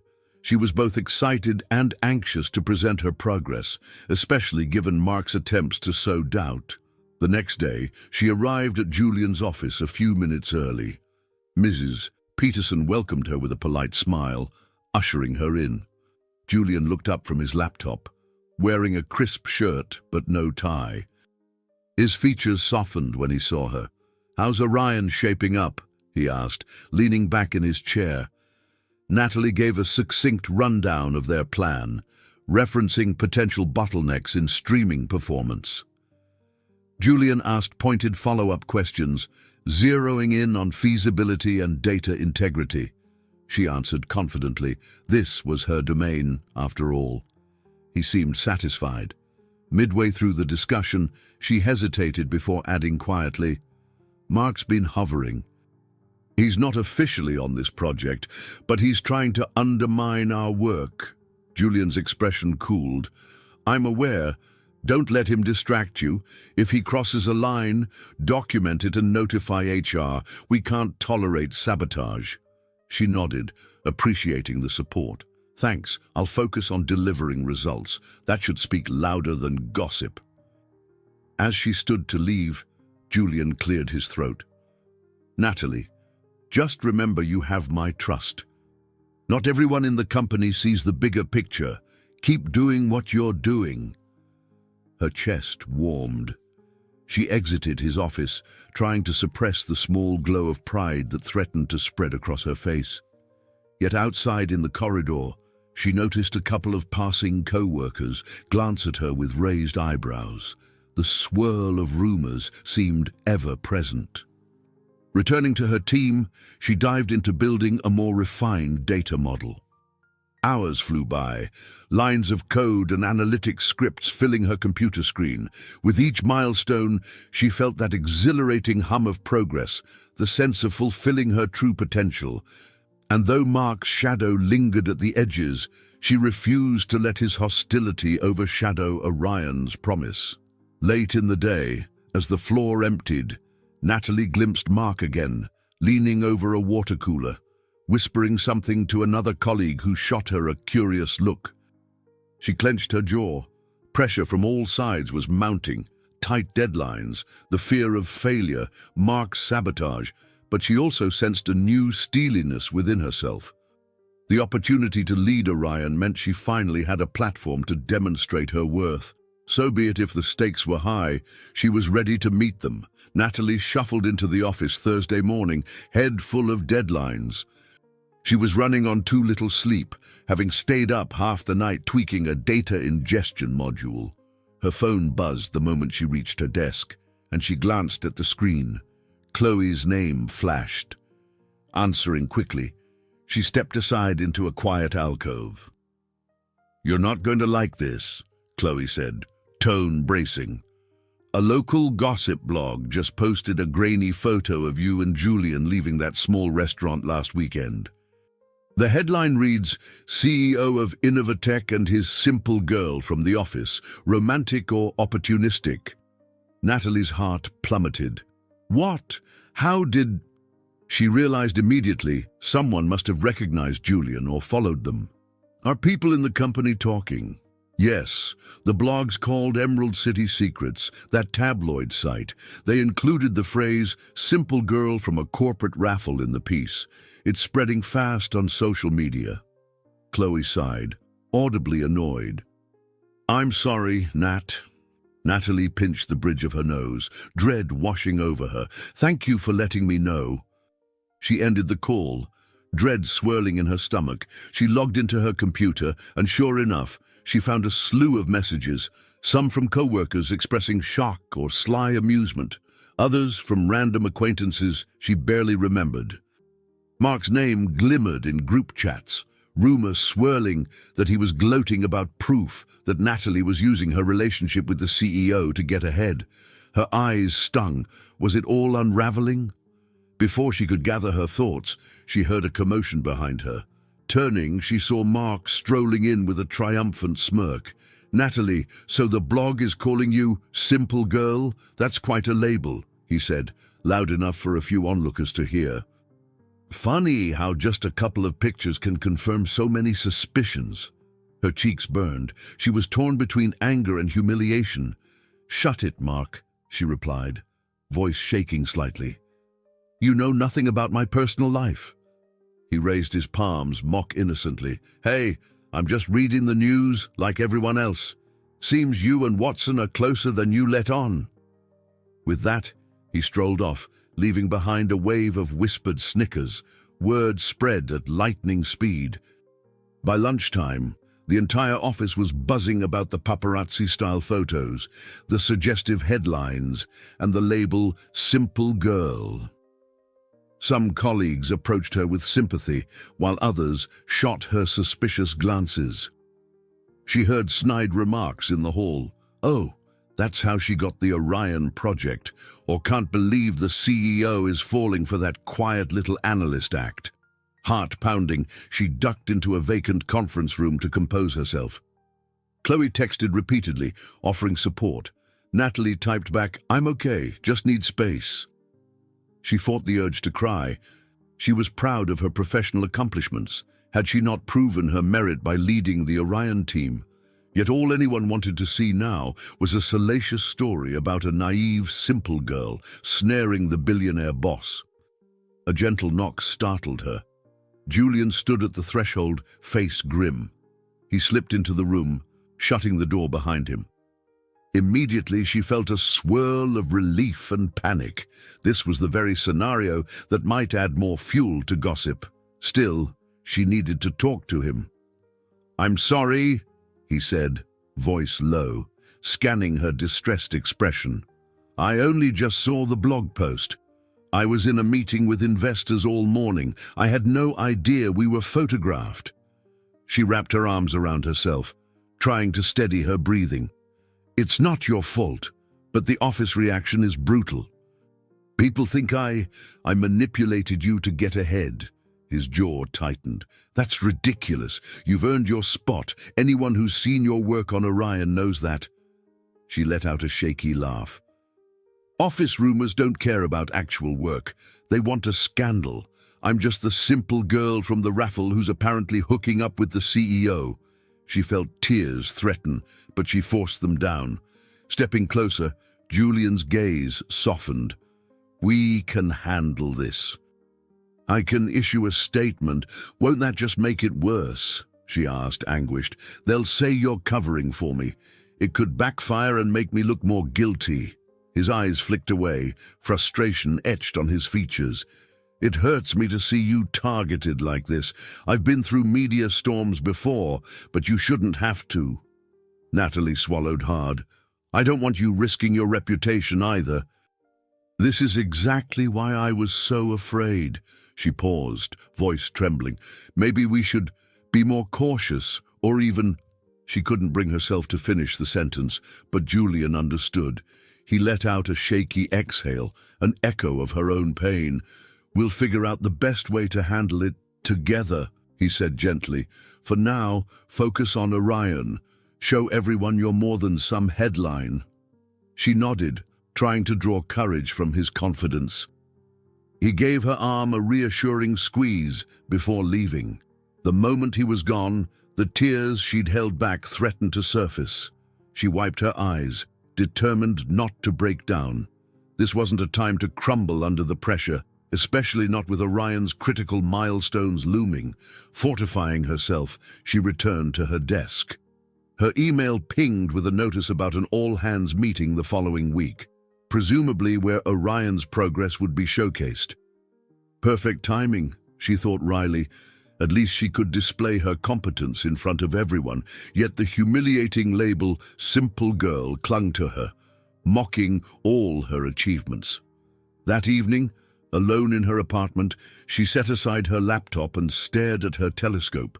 The sky was clouded over, offering no comforting view of the stars. She opened a notebook and tried to plan Orion's next steps, but her mind kept replaying the blog's headline. Eventually, she threw aside her pen and curled up on the couch. Perhaps, she reflected bitterly, the biggest challenge wasn't building the perfect analytics platform. It was proving that behind the simple girl photos was a professional who deserved her place, despite what every rumor might say. The day after the scandalous blog post felt like a storm at Innovatech. Natalie could sense eyes tracking her every move. Whispers followed her down corridors. Half the office seemed convinced they were witnessing some lurid affair. The other half was merely enjoying the latest piece of company gossip. Julian had urged her to take time off if needed, but she refused. If she vanished now, it would only stoke the rumor mill further. Late that afternoon, she stole into a small, rarely used lounge on the 15th floor, seeking a moment of quiet. She found a corner sofa and closed her eyes, inhaling slowly. The mental weight of being under scrutiny, of feeling her reputation crumble, was almost too much. Every so often, her phone buzzed, Chloe checking on her, Priya asking if she was okay, Ms. Peterson offering discreet words of support. Each message was a painful reminder that things were unraveling. A voice startled her, Natalie. Opening her eyes, she saw Julian standing a few feet away, concern etched across his face. She stiffened, torn between relief at seeing him and fear that someone might catch them together. I just needed a break, she managed, pushing herself upright. He stepped closer, his expression gentle. You look exhausted. He gestured to the seat beside her, silently asking permission. She gave a small nod, and he sat, maintaining a careful distance. The hush of the lounge amplified every breath, every subtle shift in posture. "They're calling me a gold digger, basically," Natalie said, voice breaking slightly. "I never cared about money or status. This is humiliating," she swallowed, tears pricking the corners of her eyes. "Why would anyone assume I wanted to climb the corporate ladder by seducing you?" Julian rubbed his palms together, brow creased. "People always reduce complex situations to cheap narratives.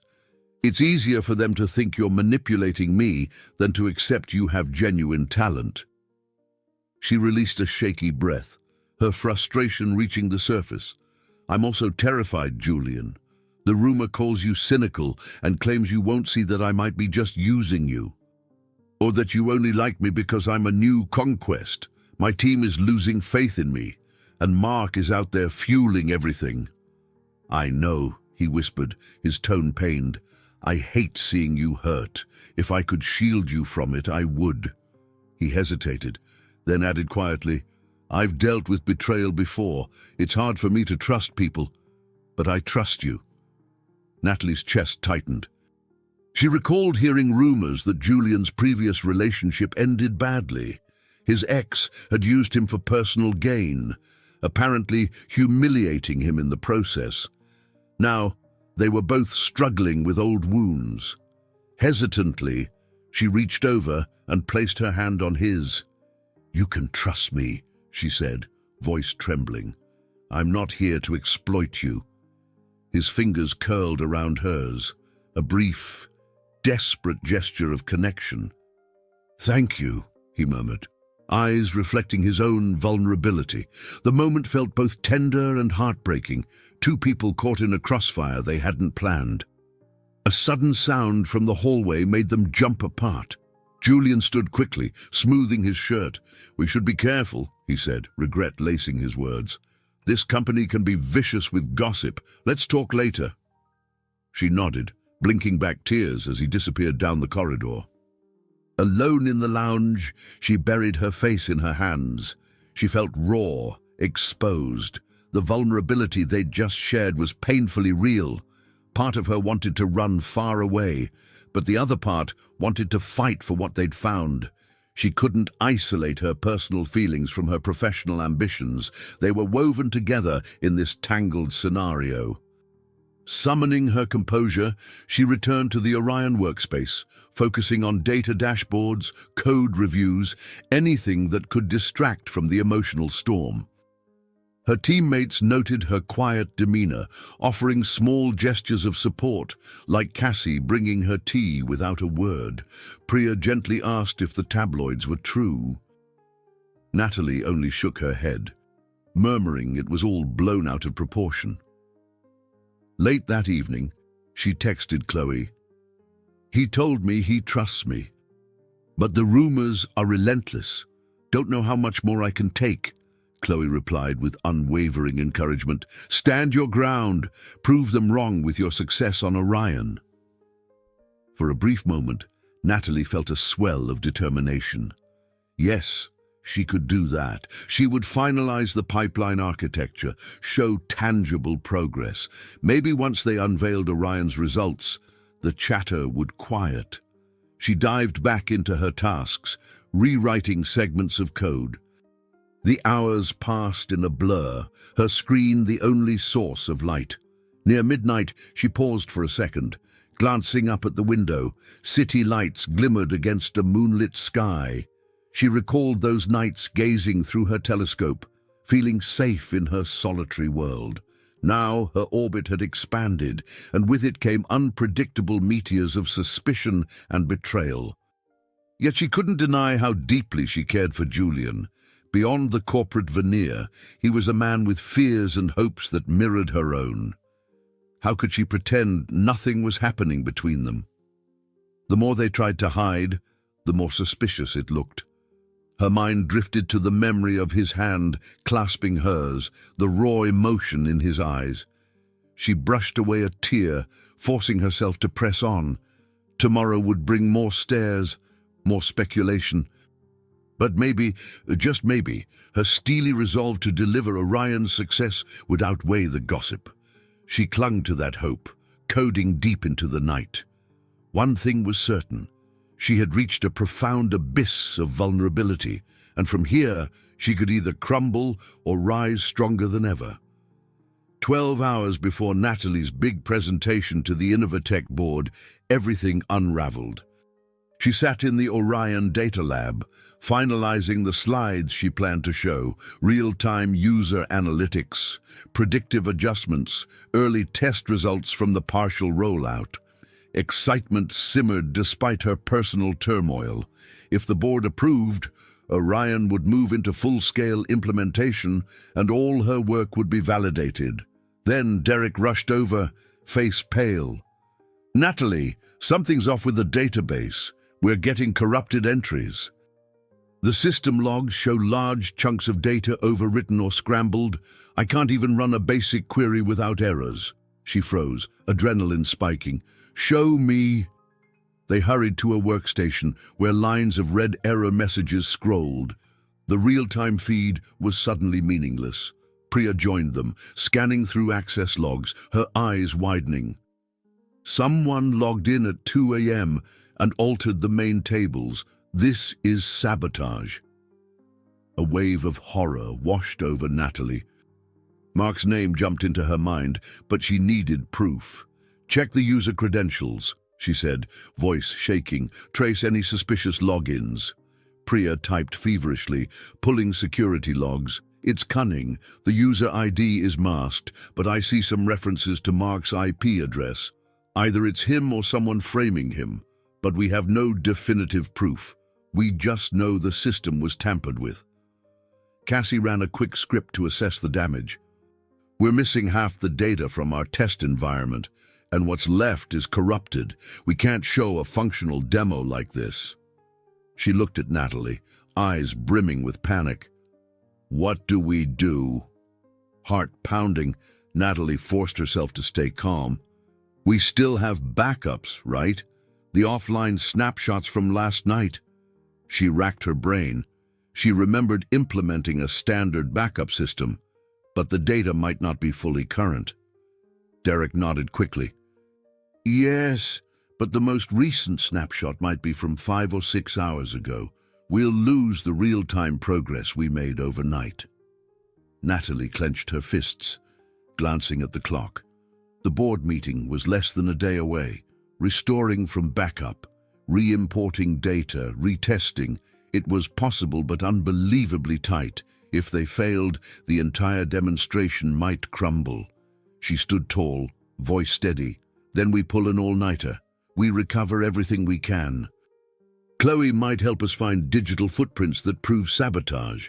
She shot Priya a determined look. "Focus on forensics. Cassie, coordinate the re-import from backups. Derek, check if any partial logs can be salvaged. I'll handle reconstructing the queries. We present tomorrow, even if it kills us." They sprang into action, tension thrumming through the room. Natalie emailed Mrs. Peterson, copying her manager, alerting them to a data integrity crisis, but promising a plan to fix it. She left out the sabotage suspicion for now, not wanting to fling accusations without concrete proof. Nonetheless, her gut told her Mark was behind this. His sour attitude, the ominous hints, maybe he'd decided to torpedo Orion just to watch her fail.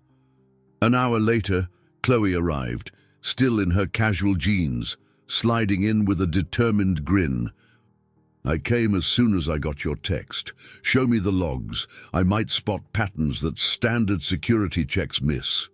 She settled by Priya, scanning for digital breadcrumbs. As midnight approached, the air grew thick with stress. The overhead fluorescent lights buzzed. Styrofoam cups piled up from numerous coffee runs. Natalie's eyes burned from staring at lines of code, waiting for scripts to finalize. Yet no one gave up. The idea of letting Mark or any saboteur destroy Orion fueled them. By 3 in the morning, Cassie managed to restore about 80% of the original data. It wasn't perfect, but enough to build a functional demo. Sweat beaded on Derek's forehead as he tested a crucial real-time query, exhaling in relief when it returned a coherent result. We're getting somewhere. Meanwhile, Chloe unearthed a suspicious chain of logins, correlating them with Mark's device usage. Though he'd used a partial spoof, she found timestamps linking his machine to the sabotage window. "It's not an airtight case," she murmured, "but it's highly suggestive, enough to raise serious questions if you confront him." Natalie's resolve hardened. She typed out a timeline, preparing to show management if needed.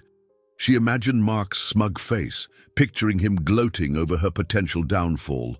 But she refused to let him win. By dawn, they had a barely stable version of the system ready for the board meeting, exhausted but resolute. The team high-fived, though the atmosphere was tense. If any part of the pipeline glitched during the live demo, their credibility would tank. Natalie, eyes bloodshot, saved the final presentation onto multiple drives. She took a moment to herself in a quiet hallway, leaning against a wall, chest tight. The sabotage, the humiliating headlines about her relationship with Julian, the sleepless nights, everything collided in her mind. Part of her wanted to collapse and cry, but she clenched her jaw, inhaling deeply. She wasn't about to break now. Checking the time, she realized the board meeting was in 2 hours. She quickly refreshed her face with cold water in the restroom mirror, ignoring her pale reflection. Gathering her notes and laptop, she mustered a fierce determination. This was her chance to prove Mark wrong, silence the doubters, and redeem the entire Orion team's hard work. As she joined her bleary-eyed colleagues on the elevator ride to the boardroom level, her phone buzzed with a new message from Julian. "Heard there's been a serious issue. Trust you to handle it. I've got your back." She smiled grimly, adrenaline surging. "Let's do this," she whispered to herself. No matter how violent the storm swirling around her personal life, she refused to let Orion sink, especially now, on the eve of its most important test. Natalie had always known the presentation to the board was a do-or-die moment for Project Orion, yet she had never imagined she'd walk into the high-stakes meeting after a frantic all-nighter, fighting off the wreckage caused by a saboteur. Morning light crept through the Innovatech Tower's wide windows, revealing faces that looked as exhausted as she felt. Her team, Priya, Cassie, and Derek, stood beside her in the anteroom, clutching flash drives and printouts like shields. A hush fell over them when Miss Peterson stepped out of the boardroom, her expression unreadable. "They're ready for you," she said softly. Natalie gave a small nod, wiping sweaty palms on her skirt, and led her group inside. The Innovatech boardroom was imposing. A long mahogany table, sleek chairs, and bright overhead lighting that made every anxious crease more visible. Half a dozen members of the board sat with laptops open, including a stern-faced CFO and a hawk-eyed head of product strategy. Julian Watson was there, too, seated at one end. He offered Natalie the faintest encouraging nod, though she sensed the same tension roiling in him. She inhaled, recalling the lines she'd rehearsed, highlight Orion's capabilities, address the data sabotage calmly, and prove the system was stable enough to warrant continued investment. She introduced herself and her team, then launched the presentation slides. Her voice came out steadier than she expected, perhaps fueled by adrenaline, perhaps by sheer necessity. "In the past few months," she began, "we've been developing a real-time analytics pipeline to gather user feedback and automatically adapt product features. We call it Project Orion." Her gaze swept the table. "It's designed to revolutionize how we respond to changing customer needs." The first few slides went smoothly. Derek demonstrated initial test results from the newly restored datasets. Though the restoration hadn't been perfect, they'd at least salvaged enough for a coherent demo. The CFO interrupted occasionally with questions about overhead costs, while the product strategy chief demanded clarifications on how Orion differentiated itself from typical analytics tools. Each time, Natalie or one of her teammates answered with as much clarity as possible, hearts pounding all the while. Yet beneath her poised exterior, she felt a dark swirl of dread. She knew they were minutes away from the live demonstration, a crucial moment that had nearly been destroyed by Mark's tampering. If any piece of code misfired now, it might end the project's credibility. Her moment arrived.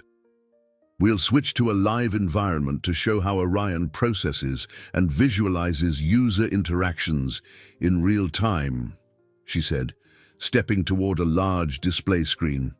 Cassie ran the script that would connect them to the reconstituted data.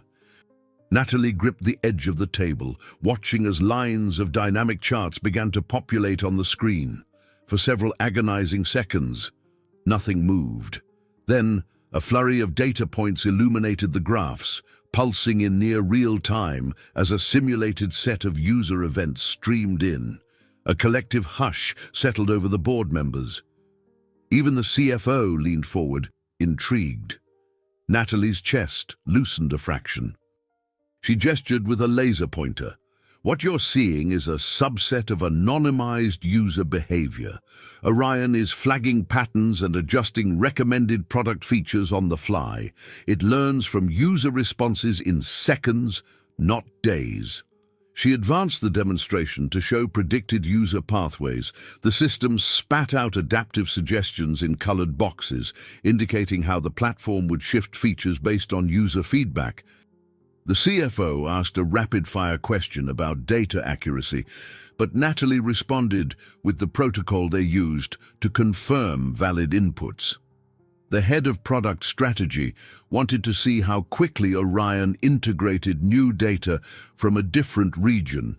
So Priya typed a new command, pivoting the system to reflect a fresh data set.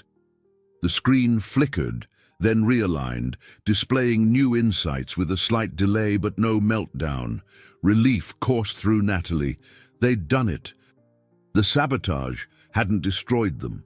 They'd salvaged enough to prove Orion's viability. By the time she concluded the demo, even the sternest board member appeared impressed, nodding thoughtfully. When the questions tapered off, the CFO scanned a summary of the cost-benefit analysis. This is ambitious, he conceded, but the potential returns could be significant. Our next step is to decide if we move forward with a broader rollout. We'll deliberate after you step out. Natalie's team gathered their notes, bracing for the next wave of corporate formalities. Julian rose from his seat, strolling to the door as they exited. His eyes flicked to Natalie, and though he remained professional, she caught the warmth in his voice when he spoke. "Well done," he said quietly. "Whatever the board decides, you've shown remarkable resilience." Her heart pounded in her ears. "Thank you," she whispered, wishing she could collapse into a comforting embrace, but that was a fantasy. In this polished environment, all she could do was meet his gaze with fierce gratitude. She and her team exited, leaving the board to deliberate in hushed tones. Out in the hallway, they collectively exhaled. Cassie sank into a nearby chair, muttering, "I can't believe we pulled that off." Priya patted her back. "We did. Somehow." Natalie felt her phone buzz. A message from Chloe flashed. How did it go? Still alive? She smiled despite her exhaustion, tapping out a quick, "We did it," waiting on final verdict. Then she turned to her team. "No matter what, I'm proud of us. We refuse to be sabotaged." Her voice quavered with relief. Inside, however, she couldn't ignore the gnawing feeling that Mark wasn't finished yet. She suspected the board's approval wouldn't stop him from attempting more damage. For now, though, they had weathered the immediate storm. The day wasn't over, and the swirling rumors still tormented her, but Orion stood a chance of full implementation. She paced the corridor as minutes stretched. Eventually, Ms. Peterson reappeared, a relieved gleam in her eyes. "The board wants a follow-up in 2 weeks with expanded data," she explained softly. "But they've agreed to move forward with the next phase." A ripple of delight passed through the small group. Natalie's shoulders sagged in raw gratitude. Ms. Peterson added, "They commended your leadership under pressure." Natalie managed to keep a professional demeanor, but her insides soared. This was the break they'd needed, a validation of everything she and her team had fought for, spurred on by grueling nights and unwavering determination. It was a victory, yet still precarious. Her personal life remained a minefield of speculation, and Mark lurked as a hidden threat. But at least for this moment, Orion was alive, and that small triumph felt monumental. As her team dispersed, she drifted toward the elevator. Checking her reflection in the polished metal doors, she noticed the fatigue etched under her eyes and the flicker of triumph behind them. Perhaps this was her moment of symbolic death and rebirth. She was no longer the timid analyst content to remain unseen. She'd fought for her project, and she'd do it again, no matter how dark the night became. That evening, Natalie decided she couldn't face the quiet emptiness of her apartment just yet. Instead, she sat on a bench at a small waterfront park near downtown Seattle, gazing at the shimmering Puget Sound. The lingering tension from the sabotage and the intense board presentation was still lodged in her shoulders. She closed her eyes, letting the cool evening breeze brush over her skin. A part of her yearned for the calm she used to feel while stargazing at home, but her mind buzzed with the day's events. A soft sound of footsteps on gravel made her open her eyes. To her surprise, Julian emerged from the dusk, wearing a casual jacket. He approached with a tentative nod. "I hoped I might find you here," he said quietly. "Ms. Peterson mentioned you headed this way." She felt a momentary spark of alarm, fearful that someone from the company might see them.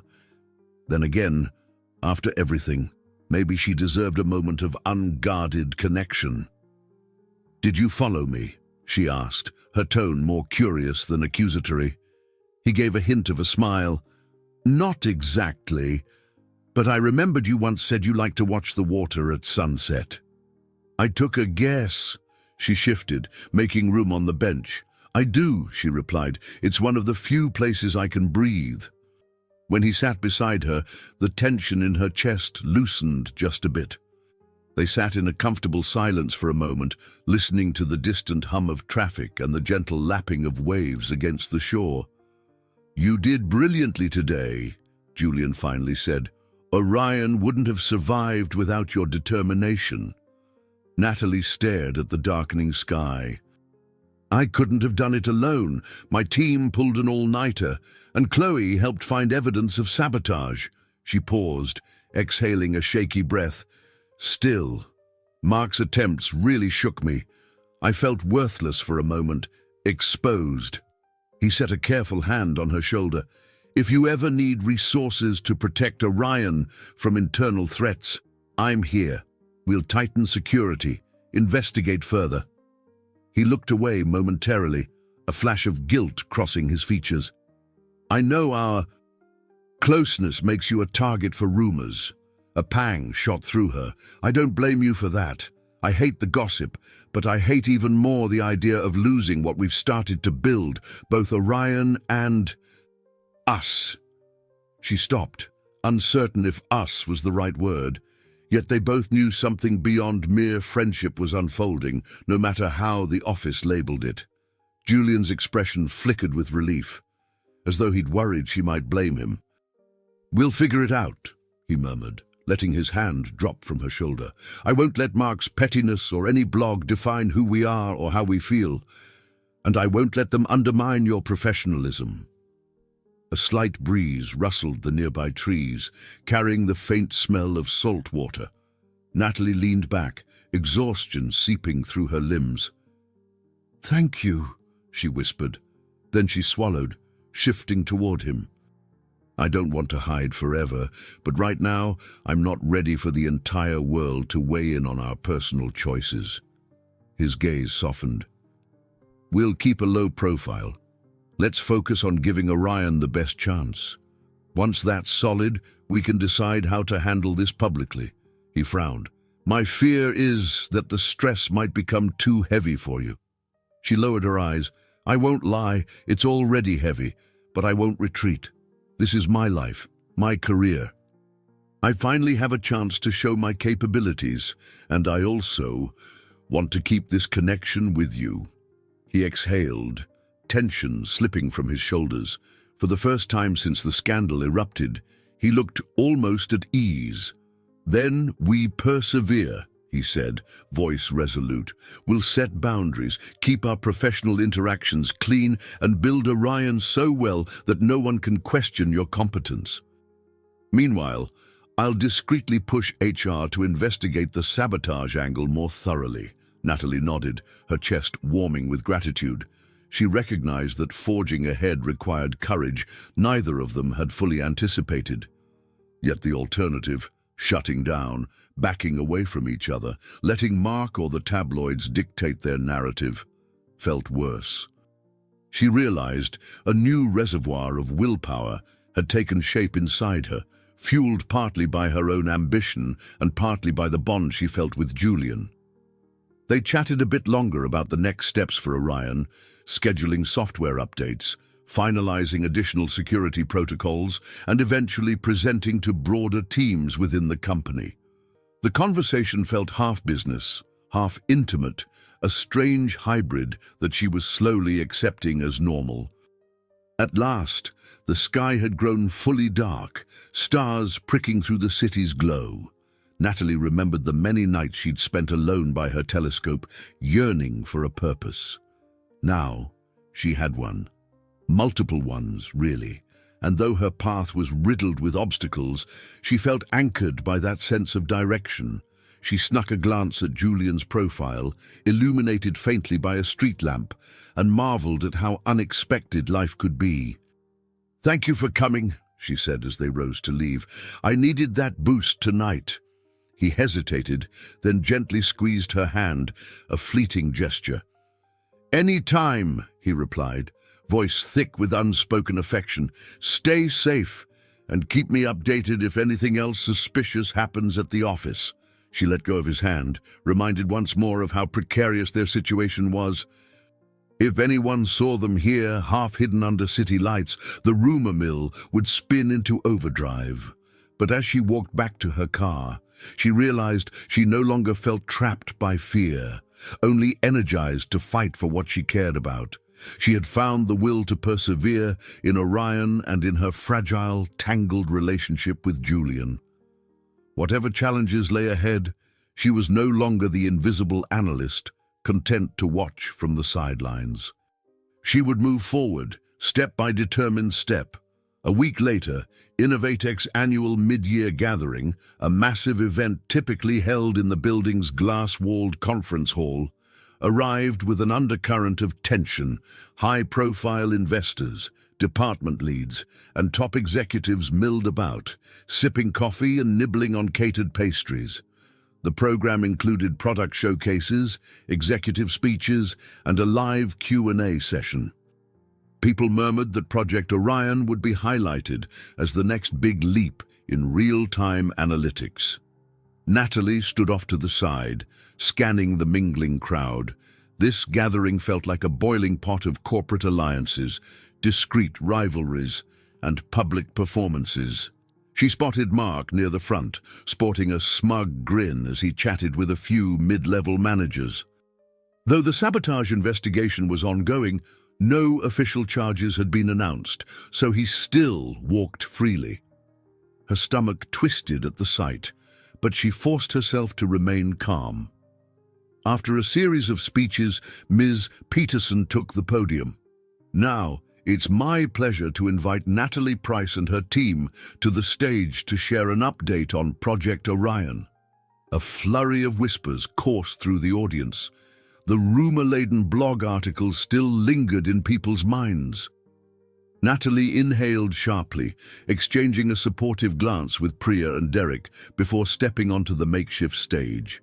She wore a simple but professional blazer. She wanted no illusions that she was coasting on flashy appearances. Adjusting the microphone, she mustered a steady smile. "Good morning, everyone. I'm here to present how far Project Orion has come since our board demo last week and show you why it matters." Behind her, Cassie tapped a laptop, bringing a slideshow to life on a large overhead screen. She began by summarizing Orion's goals: real-time user feedback loops, adaptive product tweaks, and data-driven personalization. Though her voice trembled slightly at first, she found her rhythm as she delved into the technical achievements. Investors watched with interest. A few tapped notes on tablets. "We've completed an extended pilot across different product lines," she continued, shifting to a fresh slide. "And early feedback shows users engaging significantly more when products adapt on the fly. Our next steps will be expanding the real-time pipeline across more user segments." A smattering of applause broke out. Some from genuine interest, others perhaps from departmental courtesy. With a hint of pride, she gestured for Cassie to initiate a brief live demonstration. As the system visualized user interactions, the crowd buzzed with approval. Despite everything, Orion seemed to shine.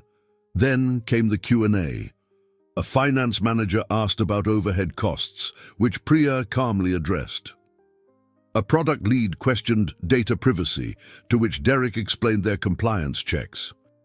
Each answer was a small triumph for the team, validating the countless hours spent perfecting the pipeline.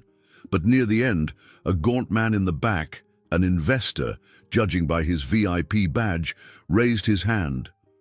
"Impressive, Ms. Price. But the rumor mill suggests there's a conflict of interest with your personal connections in the company's leadership. How can we trust your results aren't just artificially propped up?" The question landed like a punch, and the audience shifted uncomfortably. Natalie felt her cheeks burn. She heard a few low coughs. Mark, standing in the wings, folded his arms with a smug tilt of his head. Julian, seated in the front row among the executives, stiffened, a flicker of anger flaring in his eyes. Natalie steadied herself. She'd known this might come. "Our data and methods stand on their own merits," she said, voice unwavering. "No personal relationship can produce false metrics or magically code solutions. The results are replicable, transparent, and regularly audited by multiple team members." A hush held the room.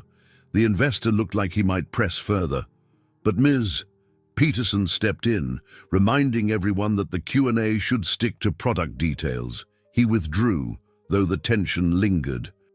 At that exact moment, Mark stepped forward from the side, directing his own question into the microphone. "What about the sabotage that nearly wrecked the Orion demo last week?" he said loudly, as if unveiling a scandal. "You overcame it, kudos, but can you explain how your systems got compromised so easily in the first place? Seems like a leadership oversight."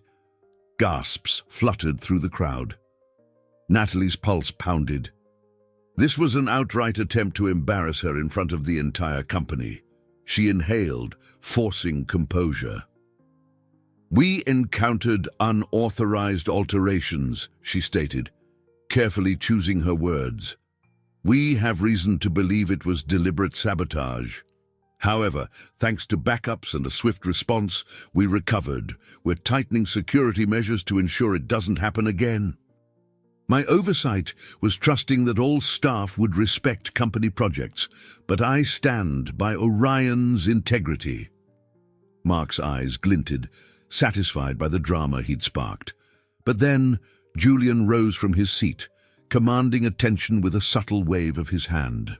"From the executive standpoint," he said evenly, "I can attest Mrs. Price handled a crisis situation with utmost professionalism. The sabotage was not due to incompetent leadership, it was a malicious act under investigation." His gaze pinned Mark. We take such acts seriously, and we expect to hold responsible parties accountable." An uneasy murmur passed through the room. Mark shifted on his feet, losing some of his smug posture. Natalie's heart thundered. Julian had publicly supported her, but his involvement also highlighted the personal link the investor had questioned moments earlier. She felt a swirl of emotions: gratitude, embarrassment, fear. The tension hung thick as Ms. Peterson swiftly concluded the Q&A, thanking everyone. Applause rose, though overshadowed by the undertones of conflict. Natalie stepped off the stage, adrenaline flooding her system. She'd stood her ground, confronted Mark's aggression, and endured a pointed inquiry about her personal connections. Julian approached quietly, concern etched on his face. She nodded at him, eyes misty with a mixture of relief and anxiety. For a split second, they almost forgot themselves, nearly reaching for each other's hands before remembering the crowd. Instead, he murmured, "You did well. I'm proud," and moved on to shake hands with a board member. Natalie held back a surge of tears. The day had escalated into a raw public confrontation, marking an emotional climax that laid bare her competence, her fragile bond with Julian, and the corporate politics swirling around them. Though she felt drained, she also sensed a tectonic shift. There was no hiding anymore. Everything stood on the line, exposed to the entire company. She pulled herself together, returning to her team. Despite the drama, applause and questions kept coming. Investors wanted more details. Colleagues offered handshakes. She forced a reassuring smile for Priya, Cassie, and Derek. They had achieved a monumental step in Orion's journey, but the cost was steep. Natalie realized she might be at the very tipping point of her personal and professional life, a point from which she could no longer retreat. The aftermath of the mid-year event left Innovatech buzzing. Word spread that the sabotage investigation was reaching a critical juncture. Emails flew between legal, HR, and IT security. Chloe fed Natalie bits of insider intel, hinting that Mark's involvement might soon be exposed. Meanwhile, Julian exercised careful leadership, ensuring the inquiry proceeded fairly but swiftly. In a twist of irony, each new day seemed to validate that Mark's sabotage claims had originated with Mark himself. Natalie spent most of her time in the Orion workspace, pushing final refinements with her team. The board's endorsement for a wider rollout was still in place, but they wanted guaranteed safety from future tampering.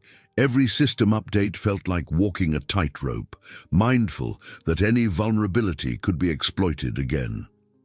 One afternoon, a tense hush settled over the office when an HR representative and 2 security officers entered Mark's department.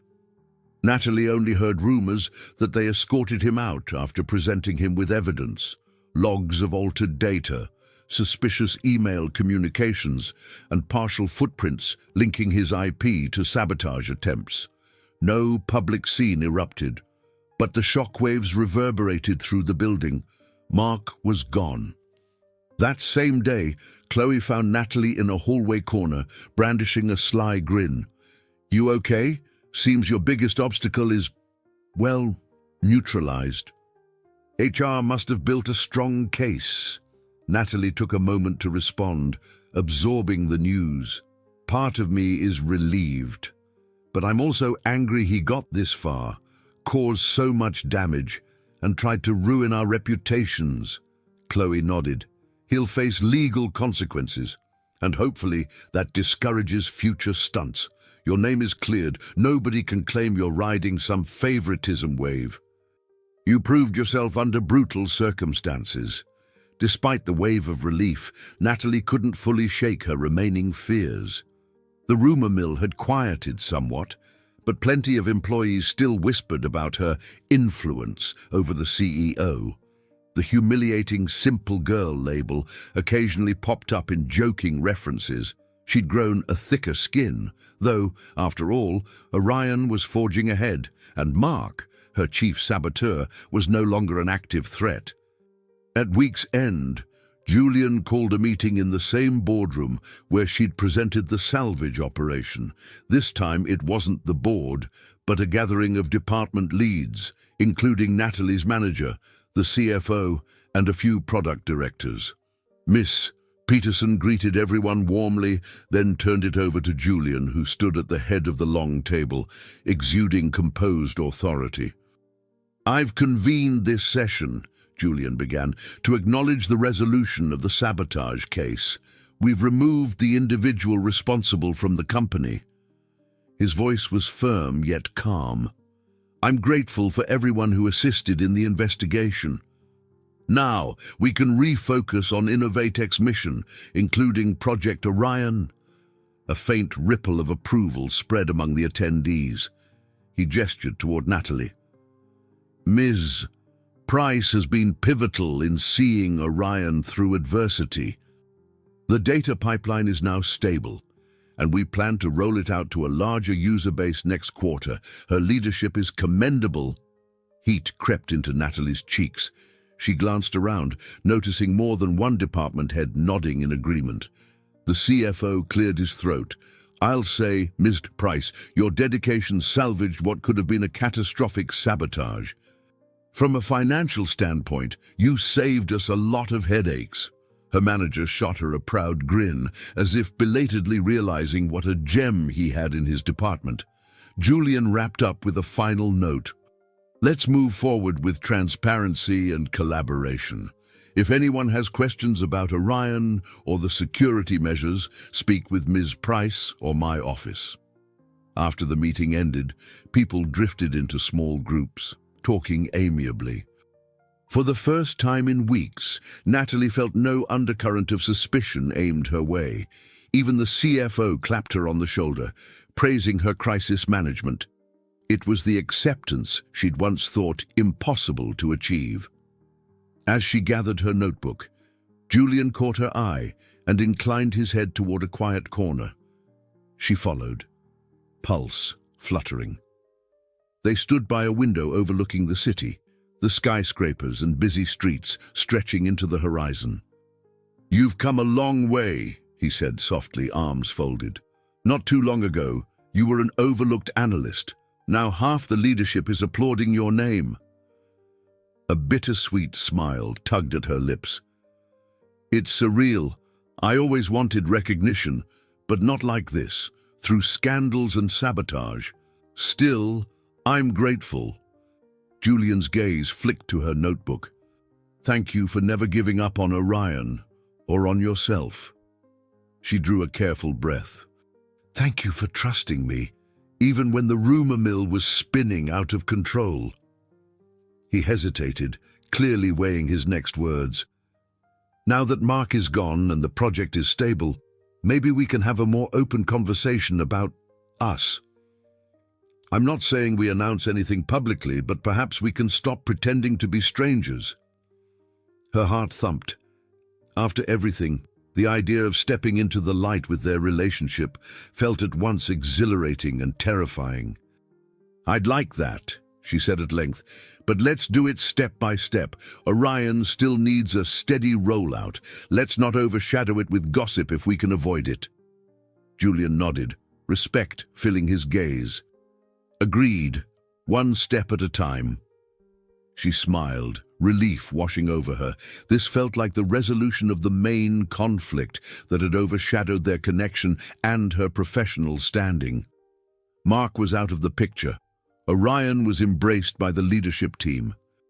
She had gained respect in her field, proven she wasn't just a simple girl, and protected the project she believed in. As they parted ways, she felt lighter than she had in ages. She waved goodbye to a few co-workers and caught sight of Cassie and Priya, who signaled thumbs up from across the hallway.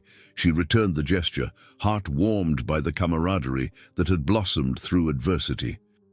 Yet as she exited the building, stepping onto the busy Seattle sidewalk, she reminded herself that even if this conflict was resolved, life rarely paused for neat, tidy endings. There would be more challenges, perhaps in expanding Orion or in navigating her personal relationship with Julian. But for once, she felt prepared to meet them head-on, buoyed by a sense of self-worth and genuine respect from those around her. A week passed in a refreshing lull of stability. The sabotage investigation concluded, with Mark formally dismissed and pending possible legal action. The tabloids that once called her Simple Girl moved on to newer scandals, and the Office Whisper network found fresh drama to latch onto. Meanwhile, Natalie and her team began Phase 2 of Orion's rollout, launching beta tests with a broader slice of users. The pipeline hummed smoothly, delivering real-time insights that validated every late-night coding session and stress-fueled fix. The tension in Natalie's chest had eased. Instead of dreading every glance from a colleague, she noticed nods of respect, even quiet admiration, especially from those who saw how she'd steered Orion through chaos. She was no longer invisible, no longer pigeonholed as the quiet data analyst. She was simply Natalie Price, a woman who'd proved her worth. One crisp morning, Julian approached her cubicle, ignoring the curious stares from nearby staff. "Natalie," he said, voice calm, "I have an errand off-site in about an hour. Some product demonstration. Want to join me? We could talk about Orion's next expansion on the way." She hesitated, conscious of how it might look. But she also recalled their agreement to move forward, step by step. "Sure," she replied. "Let me grab my notes." They departed together, taking the elevator down. Though a few co-workers eyed them with thinly veiled curiosity, neither Julian nor Natalie tried to hide the fact they were leaving together.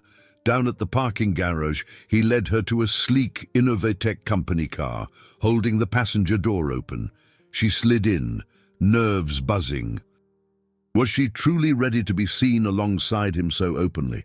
Their drive took them along Seattle's waterfront. The conversation started professionally.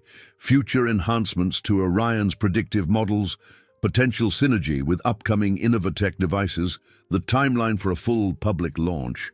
But soon, the talk wove into personal territory. She found herself smiling as she told him about Chloe's investigative reporting ambitions, how she'd nearly exposed a corporate scandal in another firm. He chuckled, hinting how certain bigwigs dreaded journalists like Chloe who refused to be intimidated. Eventually, Julian pulled into a quiet marina parking lot, not the bustling urban location Natalie had expected. She gave him a curious look as he parked. "Is this where we're supposed to do the product demonstration?" He cut the engine, returning her puzzled gaze with a soft smile. "Not exactly. I may have stretched the truth about a demonstration." He reached into the back seat, retrieving a neatly folded blanket. "I realized we've both been running on fumes, thought we could use a morning off-site that's less stressful." Her heart fluttered. "So this was a ruse to whisk me away," he shrugged, appearing more vulnerable than she'd ever seen him. "We're not doing anything wrong by taking a break. You've earned it, and so have I."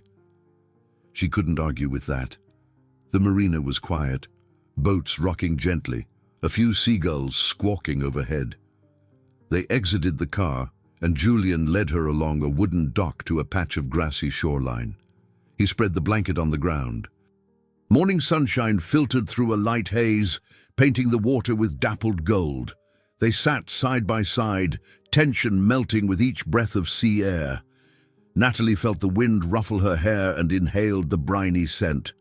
For a few minutes, neither spoke, content to let the serenity wash over them. She realized that, despite their successes, they hadn't truly paused to absorb the emotional toll of the past months. Julian finally broke the silence. "I can't remember the last time I did something spontaneous," he admitted. "I've been so guarded, so work-focused. Meeting you reminded me there's more to life than quarterly reports." She turned to him, heart full. "The feeling is mutual. Before all this, I was content being invisible, always afraid to aim higher. But now—" She trailed off, scanning the harbor. "I'm not the same. I know my worth, and I'm not so scared anymore." He reached for her hand, this time without hesitation. She let their fingers intertwine, ignoring the small voice that warned about prying eyes. In this slice of the city, away from the Innovatech walls, they were just two people who had weathered a storm together. "There's something I want to say," Julian murmured, voice low. "I respect your talent, your leadership, your integrity. And I care about you more than I ever expected." He drew in a breath, as though stepping off a precarious ledge. "If you're willing, I'd like us to take the next step in being together, not hidden away, not an office secret." Warmth flooded Natalie's chest. She remembered the sting of Simple Girl headlines, the hush-hush coffee meetings, the relentless speculation. Yet she also recalled how fiercely she'd fought for Orion, for her own self-esteem, and how Julian had championed her at every turn. "I want that too," she said softly, "but on our terms, at our pace." A gentle breeze stirred the corners of the blanket. He nodded, eyes alight. "Absolutely. We'll be transparent but careful. I can talk to HR about the guidelines. Make sure no one questions your new position or your achievements. You've earned your place, and I don't want any illusions that you owe it to me." Tears threatened her eyes, a rush of gratitude mixing with relief. "Thank you for understanding." She squeezed his hand. This felt like her emotional reward, a validation that she was seen, respected, and loved for who she was, not for any assumed advantage. Orion's success proved her competence. Julian's honest affection proved she mattered beyond the confines of corporate hierarchy. They stayed by the water, letting the morning unfurl. A few boats drifted in, and a couple of fishermen waved from a distance. For the first time in months, Natalie felt no pressing urgency to run a data script or quell a rumor. She was simply present, relishing the calm. Eventually, they packed up the blanket, heading back to the car with lighter steps. As Julian drove them away, he teased about grabbing lunch at some hidden bistro, and she laughed, a genuine sound that resonated in her chest. Though obstacles would surely appear, introducing a public relationship could stir new chatter. Natalie felt strong enough to meet them. The intangible weight that had once pressed on her heart was gone, replaced by a quiet conviction. She had found her voice in the corporate chaos, and now she was embracing a hard-earned happiness with the man who challenged and supported her. It was, in every sense, a true emotional reward. The fusion of personal and professional victories, shining brighter than the negativity that once threatened to eclipse them. The next few weeks at Innovatech were a whirlwind of activity for Natalie, but not in the chaotic, crisis-driven way she'd grown used to. Instead, the office buzzed with productive energy. Project Orion was officially entering its expanded rollout phase, meaning her team was onboarding additional analysts, quality assurance testers, and even a few marketing specialists who would shape how the company announced Orion's capabilities to the public. Though she still held the role of lead data strategist, Natalie quickly realized this larger environment demanded new skills: delegation, conflict resolution among personalities who hadn't worked together before, and a willingness to blend her technical vision with the marketing team's user-friendly narrative. She spent long hours in conference rooms, balancing raw data points with brand-friendly charts and graphs. It was a tricky process, yet one that energized her. For the first time in her life, she felt her expertise genuinely mattered to a cross-section of the company. Late one afternoon, She paused to sip from a steaming cup of green tea. Priya and Cassie were in the midst of training the new hires on the intricacies of Orion's real-time dashboards. Derek was finalizing a predictive modeling tweak. Watching them all from the corner of the open concept workspace, Natalie found herself marveling at how smoothly things were running. Even the usual corporate frictions seemed minor compared to the sabotage fiasco from weeks ago. She'd integrated new perspectives, everyone's voices, into Orion's roadmap, and that made a tangible difference in morale. Chloe arrived, swiping a visitor's pass at the front desk, laptop bag slung over her shoulder. She flashed Natalie a grin. "Hey, Ms. Popular," she teased, nodding toward the lively scene. "I'm here to wrap up the interview I've been doing about workplace culture and ethics. Think you have a half hour to chat with me?" They ducked into a small breakout room. Despite the glass walls, it offered a semblance of privacy. Chloe set her recorder on the table. "I've been hearing rumors, good ones this time, about how management is adopting new policies. Something about clearer whistleblower protocols and stricter access logs. Word on the street says your sabotage case triggered a company-wide reform."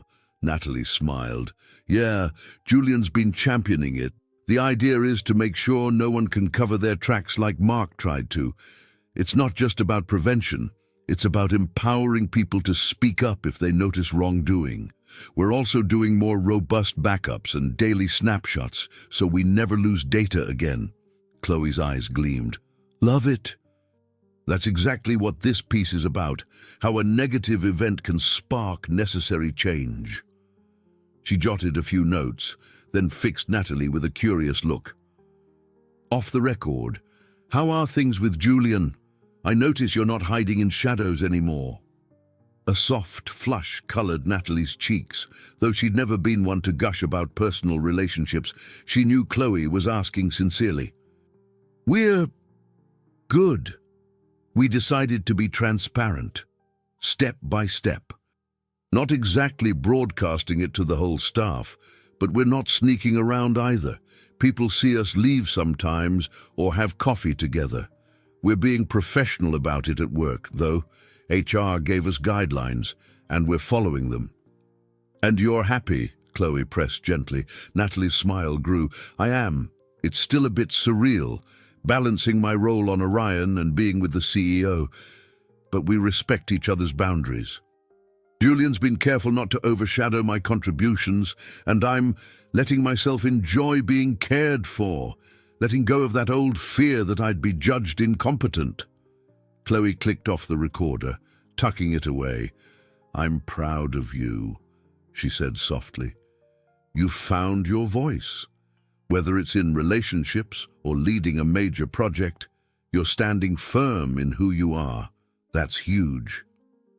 Before Natalie could respond, Cassie poked her head into the breakout room. "Nate, the marketing folks need you. They want to finalize the data visuals for next week's external demo. Sorry to interrupt." Natalie rose. "No problem. Duty calls." She turned to Chloe. "We'll catch up more later?" "You bet," Chloe said, gathering her bag. "Thanks for the update." Outside in the hallway, she bumped into Julian, who'd just finished a meeting with the CFO. He offered a warm smile that made her stomach flutter. "Busy as ever?" he asked, glancing at the array of colleagues bustling behind her. She nodded. "I have another data visual alignment session, but things feel different now, like the company's collectively more open." His eyes shone with approval. "I've noticed your leadership style is rubbing off. People feel safe contributing ideas. Mark's sabotage forced us to confront outdated policies, so now we're actually improving our culture." Warmth spread through her chest. She realized this was exactly the new perspective she hoped for, an Innovatech that valued transparency, collaboration, and individual voices. "Glad to be part of it," she said, her voice holding a quiet thrill. He stepped aside to let her pass, then lowered his voice, teasing, "I have a break later. Maybe we can discuss the next Orion milestone, over coffee." She smirked, catching the playful gleam in his eye. "Sure thing, boss," she replied with mock formality, and made her way down the hallway. As she rejoined the marketing conversation, she felt a gentle confidence anchoring her. The negativity that once clouded her path, self-doubt, sabotage, rumors, had largely dissipated. What remained was a sense of purpose, forging Orion into the success she knew it could be, while nurturing a relationship that continued to surprise her with its depth. Integrating new perspectives had indeed broadened her horizon, professionally and personally. By late evening, the office gradually emptied, leaving only the hum of distant computers. Natalie took a final stroll through the workspace, ensuring everything was set for the next day's tasks. Glancing out the large windows, she saw the city lights twinkling against a clear sky. She smiled, thinking of the telescope in her apartment. Maybe she'd have time to stargaze tonight. But unlike before, she no longer felt like an isolated observer. Now, she was fully present in her world, with Orion behind her and a horizon of new possibilities stretching ahead. The following week brought a flood of fresh developments that interwove across various corners of Natalie's life. With Orion's next stage of rollout looming, more teams needed her input, and the data lab turned into a bustling hub of new faces.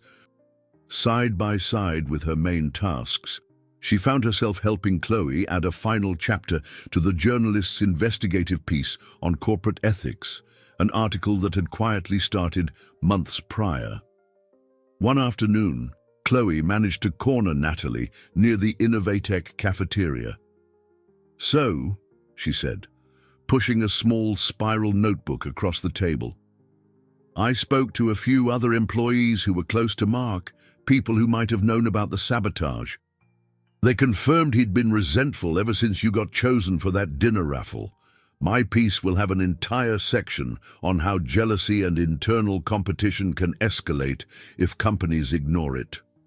Natalie sighed, scanning the notes. "That's true. If HR or the managers had been more attentive to morale, maybe Mark's resentment wouldn't have festered. But I guess we can't rewrite history." Chloe nodded, scribbling a final line. "The bright side is Innovatech put better frameworks in place now, like you told me last time, so I'll wrap that up as the hopeful conclusion." "Perfect," Natalie said, sliding the notebook back. "Meanwhile, I'm finalizing the Orion updates for next week's press release. It's crazy how all these subplots are coming together.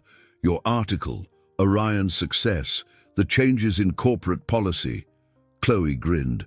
"It's a story of transformation, no doubt. Also, Ms. Price, I hear a rumor that you're taking a short vacation soon, heading out of town with Julian, perhaps." Natalie choked on her coffee. "You're incorrigible," she laughed.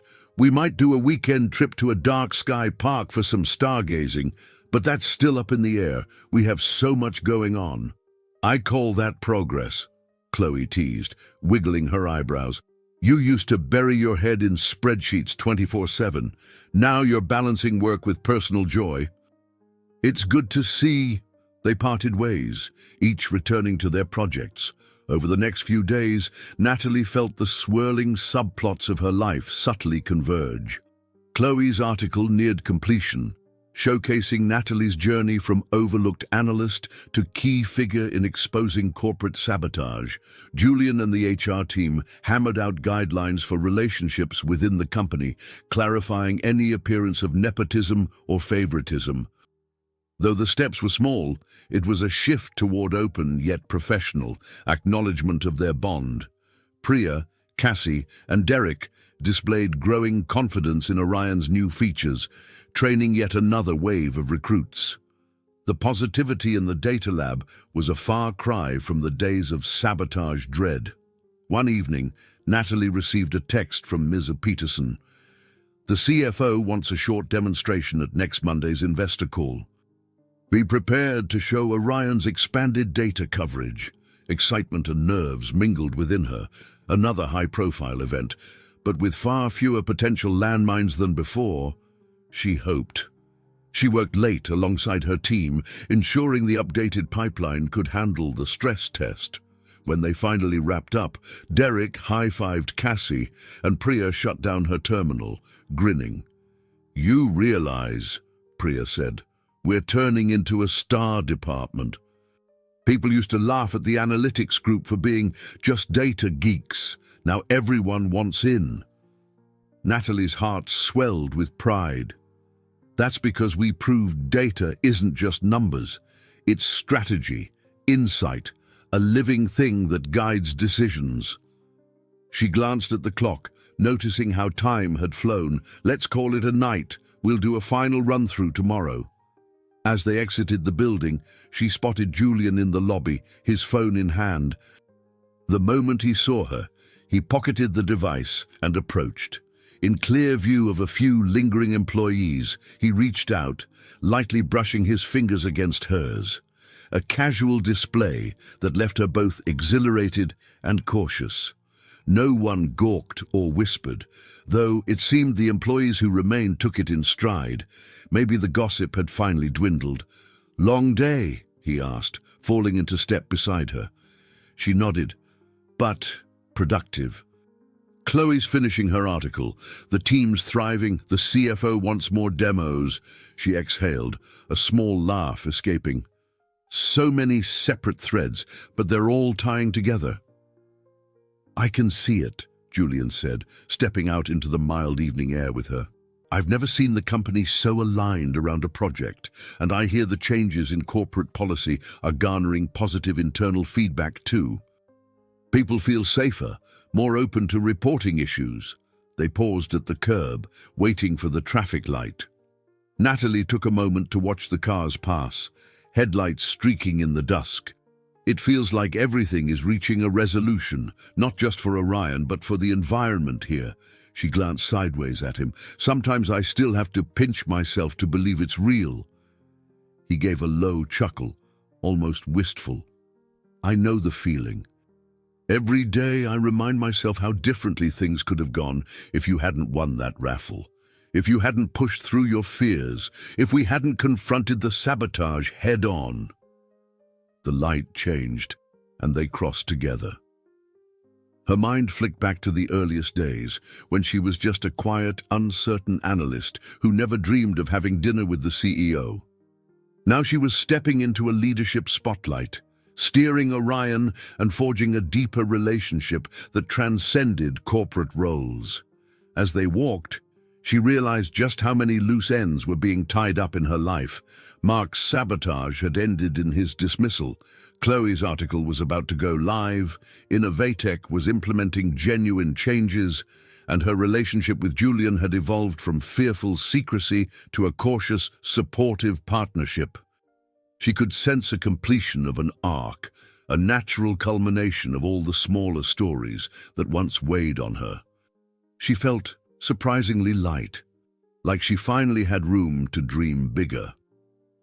They paused outside a small coffee shop, and Julian murmured, "Want to grab a quick cup before heading home?"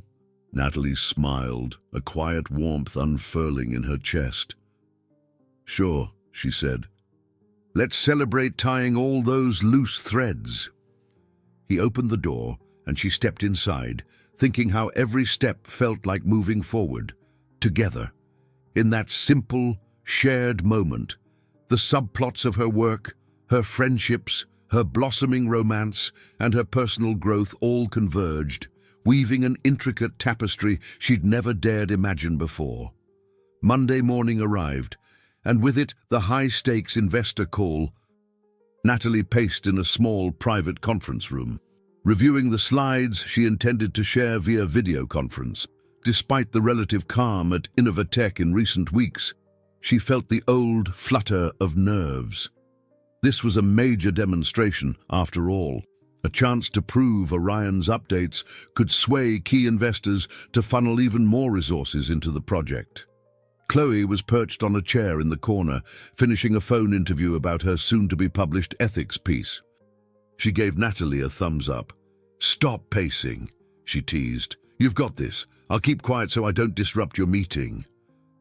Natalie exhaled, letting a small laugh escape. "Thanks for being here. You're my good luck charm." The laptop on the table chirped, signaling that the conference line was live. On screen, multiple investor faces appeared in neat squares, some from across the country, some international. The CFO, who sat in a larger conference room down the hall, hosted the session. He gestured for Natalie to begin, and she launched into a crisp overview of Orion's progress. Her voice steadied as she detailed how the real-time analytics had scaled to handle double the original data load, how user engagement rose an additional 10% during the expanded beta, and how the next quarter's plan involved an even broader push. Midway through her talk, an investor with a clipped British accent asked, "Ms. Price, can you walk us through how your system adapts to new data sources? We've had experiences where analytic solutions falter if the data origin shifts unexpectedly." Without missing a beat, Natalie shared screen slides highlighting Orion's modular design, flexible ingestion layers, machine learning that retrained promptly upon encountering new data formats, and stringent validation checks to maintain quality. She felt a whisper of pride at how naturally she explained it now. Months ago, she would have been rattled by such a question, second-guessing her authority. Today, she stood unwavering, her knowledge built on every late-night coding session and real-time crisis she'd overcome. When she finished, there was a pause. Then another investor from Singapore leaned into the camera. "I'd like to compliment the clarity of this system. It seems you've accounted for real-world unpredictability. I'm impressed with the approach." Natalie caught her breath, excitement surging. She nodded graciously. "Thank you. Our team works tirelessly to ensure Orion meets real-world conditions." As the Q&A continued, the CFO chimed in with a grin. "I'll note that Ms. Price's team has also implemented security measures and daily snapshots to prevent disruptions, given past sabotage issues. That was a lesson learned, but we emerged stronger." Her chest felt warm at the CFO's public commendation. When the call ended an hour later, multiple investors expressed confidence in Orion's roadmap. The CFO closed the session with a statement that the board would likely greenlight further funding for the next phase. Natalie ended the call, cheeks flushed with relief and triumph. Chloe let out a delighted squeal, forgetting her vow of silence. She jumped up to hug Natalie. "You killed it!" she exclaimed. "They're practically throwing money at Orion now." Natalie laughed, hugging back. "It's surreal.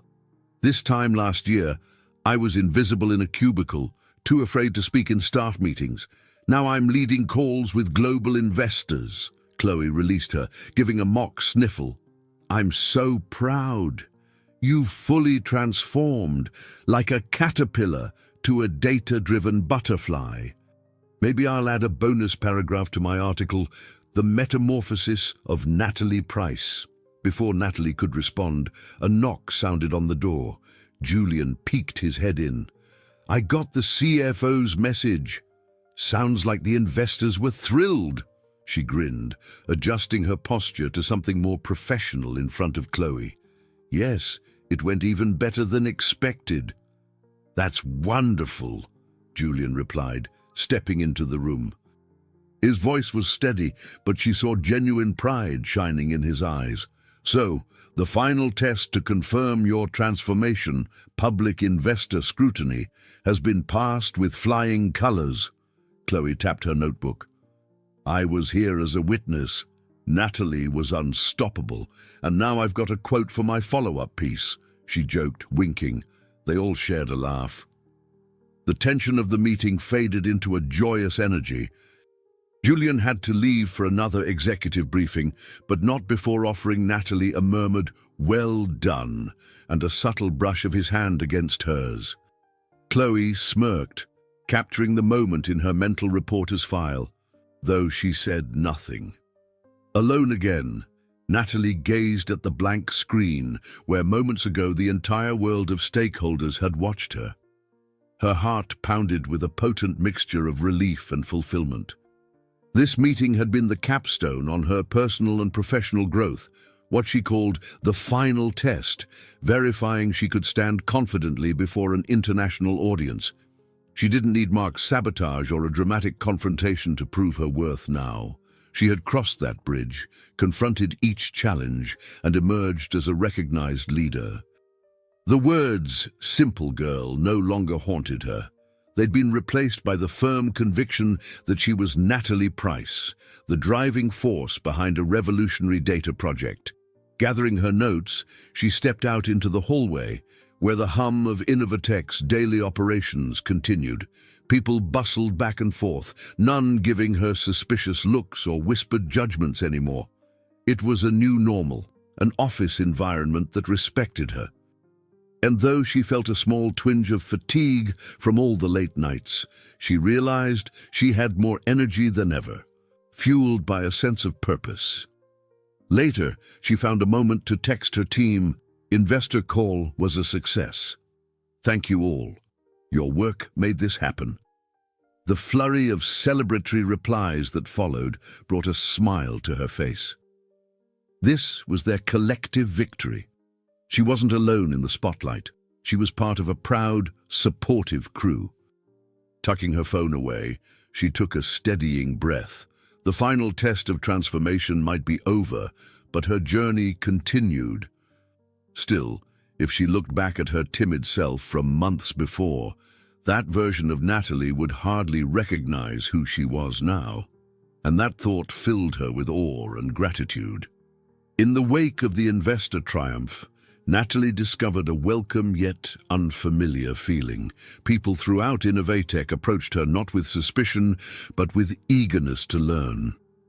A few weeks after the big call, she'd become a mentor figure to budding analysts, and even some managers. They all wanted to glean insights about real-time data, about balancing technical rigor with intuitive design, and about how to steer a high-stakes project without losing sight of the human side. One day, Chloe arrived at the office beaming. "You won't believe the reaction to my published piece on corporate ethics and sabotage. It's sparking discussions in other companies, too. People are asking me to speak on panels. They're fascinated by the Mark case, how a single bitter employee could threaten a major initiative, and how a strong team overcame it." Natalie felt a rush of pride for her friend. "That's fantastic. You deserve all the praise. Your article is thorough, fair, and it highlights the need for better corporate cultures." Chloe tapped her phone, scrolling through messages. And guess who's credited as a major source of inspiration? Ms. Natalie Price, who reminded everyone that quietly brilliant employees can do great things if given a chance. At that, Natalie blushed. "I don't think I deserve that spotlight." "You do," Chloe insisted, her voice softening. "Look, you're living proof that real change can start from the ground up. You're showing others the elixir you found, this blend of confidence and competence. It's only right to share it." Natalie chewed her lip, thinking of the old concept from her college reading of mythic stories. The hero's journey ends with sharing the elixir of wisdom they found. She supposed that was what she was doing now, passing on the lessons gleaned from adversity. But unlike epic tales, hers involved data streams, corporate sabotage, and an unexpected romance with a CEO. She saw tangible proof of that shared elixir when a new hire, Mia, stopped her in the hallway after lunch. Mia looked nervous, fiddling with the badge around her neck. "Ms. Price, I heard you're the best person to ask about advanced analytics career paths here. I'm an entry-level data scientist, but I'm worried I'll never stand out." Natalie guided her to a quiet corner, recalling how only months ago she'd felt similarly invisible. "I'd be happy to help," she said. "Let's find a time to chat about your goals. Innovatech is a big place, but there are ways to make your mark, like focusing on an area you genuinely love." The relief on Mia's face was clear, and Natalie felt a swelling of compassion. This was her chance to give back. Maybe she could help others avoid the isolation she once endured. "I'm setting up open office hours," she told Mia. "Stop by with your questions. We'll figure out a plan." Not long after, she received a notification that an internal Innovatech blog wanted a feature about Orion's success story. They asked if she'd write a short reflection, something human, not just corporate. Intrigued, Natalie accepted, spending an evening drafting her thoughts. She wrote about the challenges of trusting her own voice, the synergy she discovered with her teammates, and how important it was to create a culture where someone could safely share innovative ideas or call out unethical behavior. Upon publishing it, the internal blog was flooded with comments. Some employees thanked her for being honest about the sabotage ordeal. Others expressed how her words encouraged them to propose new projects or speak up about issues. Each message confirmed that, indeed, she was sharing the elixir, sowing seeds of courage and open communication throughout the company. Meanwhile, Orion itself continued to expand. Monthly metrics displayed steady improvements in product user satisfaction. The IT help desk reported fewer spikes in complaints as the adaptive features resolved user frustrations in near real time. Each success story reinforced the sense that Orion was no longer an experiment, but a foundational tool for Innovatech's future. At home, late at night, she would occasionally reflect on this shift, remembering the starry sky visible from her apartment window. Back in the quieter days, she'd peer at constellations, dreaming of a world where she felt seen. Now, she was recognized daily for her achievements, yet the starry wonder still called to her. She'd smile, thinking of that intangible connection, scanning the heavens while forging new paths on Earth. Julian, too, was reaping the benefits of a more open corporate climate. The board recognized him for implementing changes that boosted morale, and employees spoke positively about the new era at Innovatech. Though he remained meticulous and somewhat distant in public, those close to him saw a subtle shift. He was more approachable, more willing to hear out new ideas. Natalie realized that while she had found her elixir of confidence, Julian had also rediscovered his trust in genuine human connection. Their relationship progressed quietly but steadily. They made sure to compartmentalize personal moments outside the office, often meeting for dinners in comfortable, unassuming Seattle eateries. Once or twice, they glimpsed a photographer lurking around, but the tabloids seemed to have largely moved on. The Simple Girl scandal no longer sold copies. Orion's triumph, ironically, had overshadowed the gossip. Standing by her telescope one night, Natalie gazed at the Orion constellation shining in the sky. She chuckled at the poetic symmetry. Once just a name representing her love of stars, now the code name for the system that changed her life. Each pinpoint of light felt like a friend, reminding her of how far she'd come and how her experiences could illuminate the way for others. In that moment, she fully embraced the truth. The best elixir wasn't just success for herself. It was seeing the entire ecosystem, friends, colleagues, the company, grow because she dared to take up space, speak out, and stay true to her passion. A few months later, as Orion entered yet another successful phase of deployment, Julian surprised Natalie with plane tickets to a designated dark sky park in Arizona. He had remembered her telling him about her dream to visit a place with minimal light pollution, where the stars blazed in undiluted brilliance. Scheduling conflicts and product launches had delayed the trip, but at last they found a free weekend. They touched down at a small regional airport, rented a car, and drove a couple of hours past dusty desert landscapes, cacti and winding roads that seemed to stretch forever. By late afternoon, they arrived at a modest guest lodge near the park's boundary. The sky above already glimmered with hints of twilight, as if promising the spectacular view to come. Natalie felt a childlike excitement bubble within her. She'd brought along a portable telescope, nothing too heavy but still capable of revealing distant galaxies under clear conditions. Julian helped carry it to a flat vantage point, an open space dotted with scattered rocks and sparse desert shrubs. The lodge owner had mentioned it as the perfect stargazing spot. Night descended swiftly, unveiling a sky more vibrant than Natalie had ever seen. Thousands of stars shimmered overhead, the Milky Way arcing across the darkness like a luminescent ribbon. The desert air was cool, silent except for occasional whispers of wind. She set up the telescope, heart thrumming with wonder. Julian stood beside her, arms folded to ward off the chill. "You were right," he murmured, craning his neck to take in the celestial display. "This is breathtaking. Pictures can't capture it." Natalie aligned the scope, adjusting the focus. "Have a look." She stepped aside so he could peer into the eyepiece. He let out a quiet gasp at the sight of Saturn's rings, crisp and delicate in the magnified view. She grinned at his reaction. She'd seen that awestruck expression on her own face many times before. They took turns exploring different celestial objects, the Andromeda Galaxy, star clusters in Orion's belt, and faint nebulae that glowed like cosmic ghosts.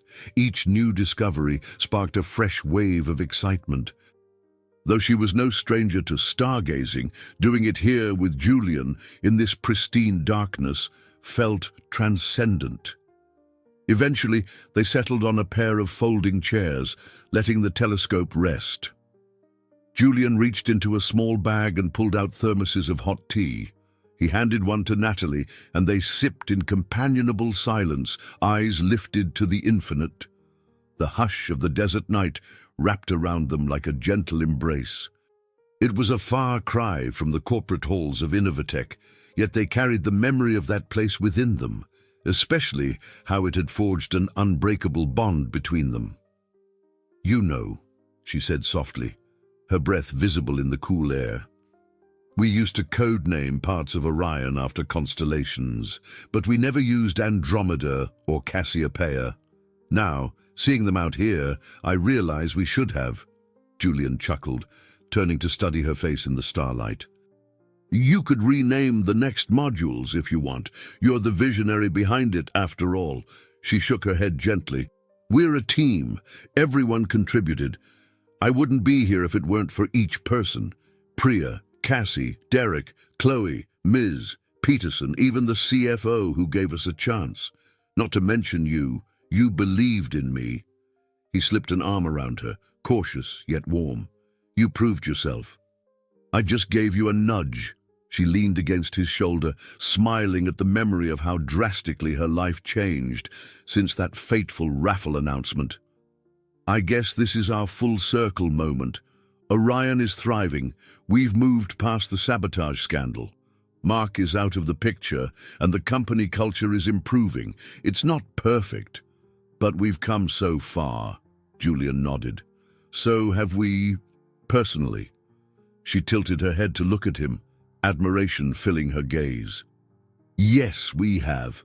She recalled the heartbreaks he'd confided, the betrayal that once made him wary of trust. She remembered her own crippling self-doubt that had kept her siloed in obscurity. Now they'd found a middle ground where honesty, respect, and affection thrived. They lapsed into silence once more, letting the immensity of the cosmos speak for them. The success of Orion felt like a microcosm of their own inner transformations, a testament to taking risks, confronting adversity, and trusting the power of collaboration. If billions of stars could coexist in the sky, surely two determined souls could navigate corporate pitfalls and personal vulnerabilities. A shooting star streaked across the darkness, leaving a brief, luminous trail. Instinctively, Natalie gasped, eyes alight. She turned to Julian, who caught her expression and smiled in wonder. Neither spoke, But in that fleeting second, she sensed all the tension of the last year dissolve into the vastness above. They had found their place, side by side, gazing at infinite possibilities. After some time, Natalie stood, wrapping her coat tighter. "I want to adjust the telescope. See if we can glimpse the Horsehead Nebula," she murmured. He rose, brushing dust from his jeans. "Then let's do it. Lead the way, Ms. Price." The affectionate twinkle in his eyes made her grin. Beneath the cosmic canopy, everything felt right, like they were exactly where they were meant to be. The desert night seemed to whisper that the universe was wide open, ready for any new chapters they might write. Setting her hands on the telescope, Natalie recalled all the steps that led here: a random raffle, a pivotal dinner, a sabotage, corporate politics, and a quiet, mutual faith that carried them through. Now, the sky was limitless, and so was her future. With Julian at her side, she leaned over the scope, adjusting it to find that faint celestial wonder. Above them, the stars gleamed bright, each one a testament to perseverance, renewal, and the promise of a sky full of possibilities. I hope you enjoyed today's story. Subscribe to the channel so you don't miss more stories like this. Leave a like and comment below what you thought of the story. See you in the next video.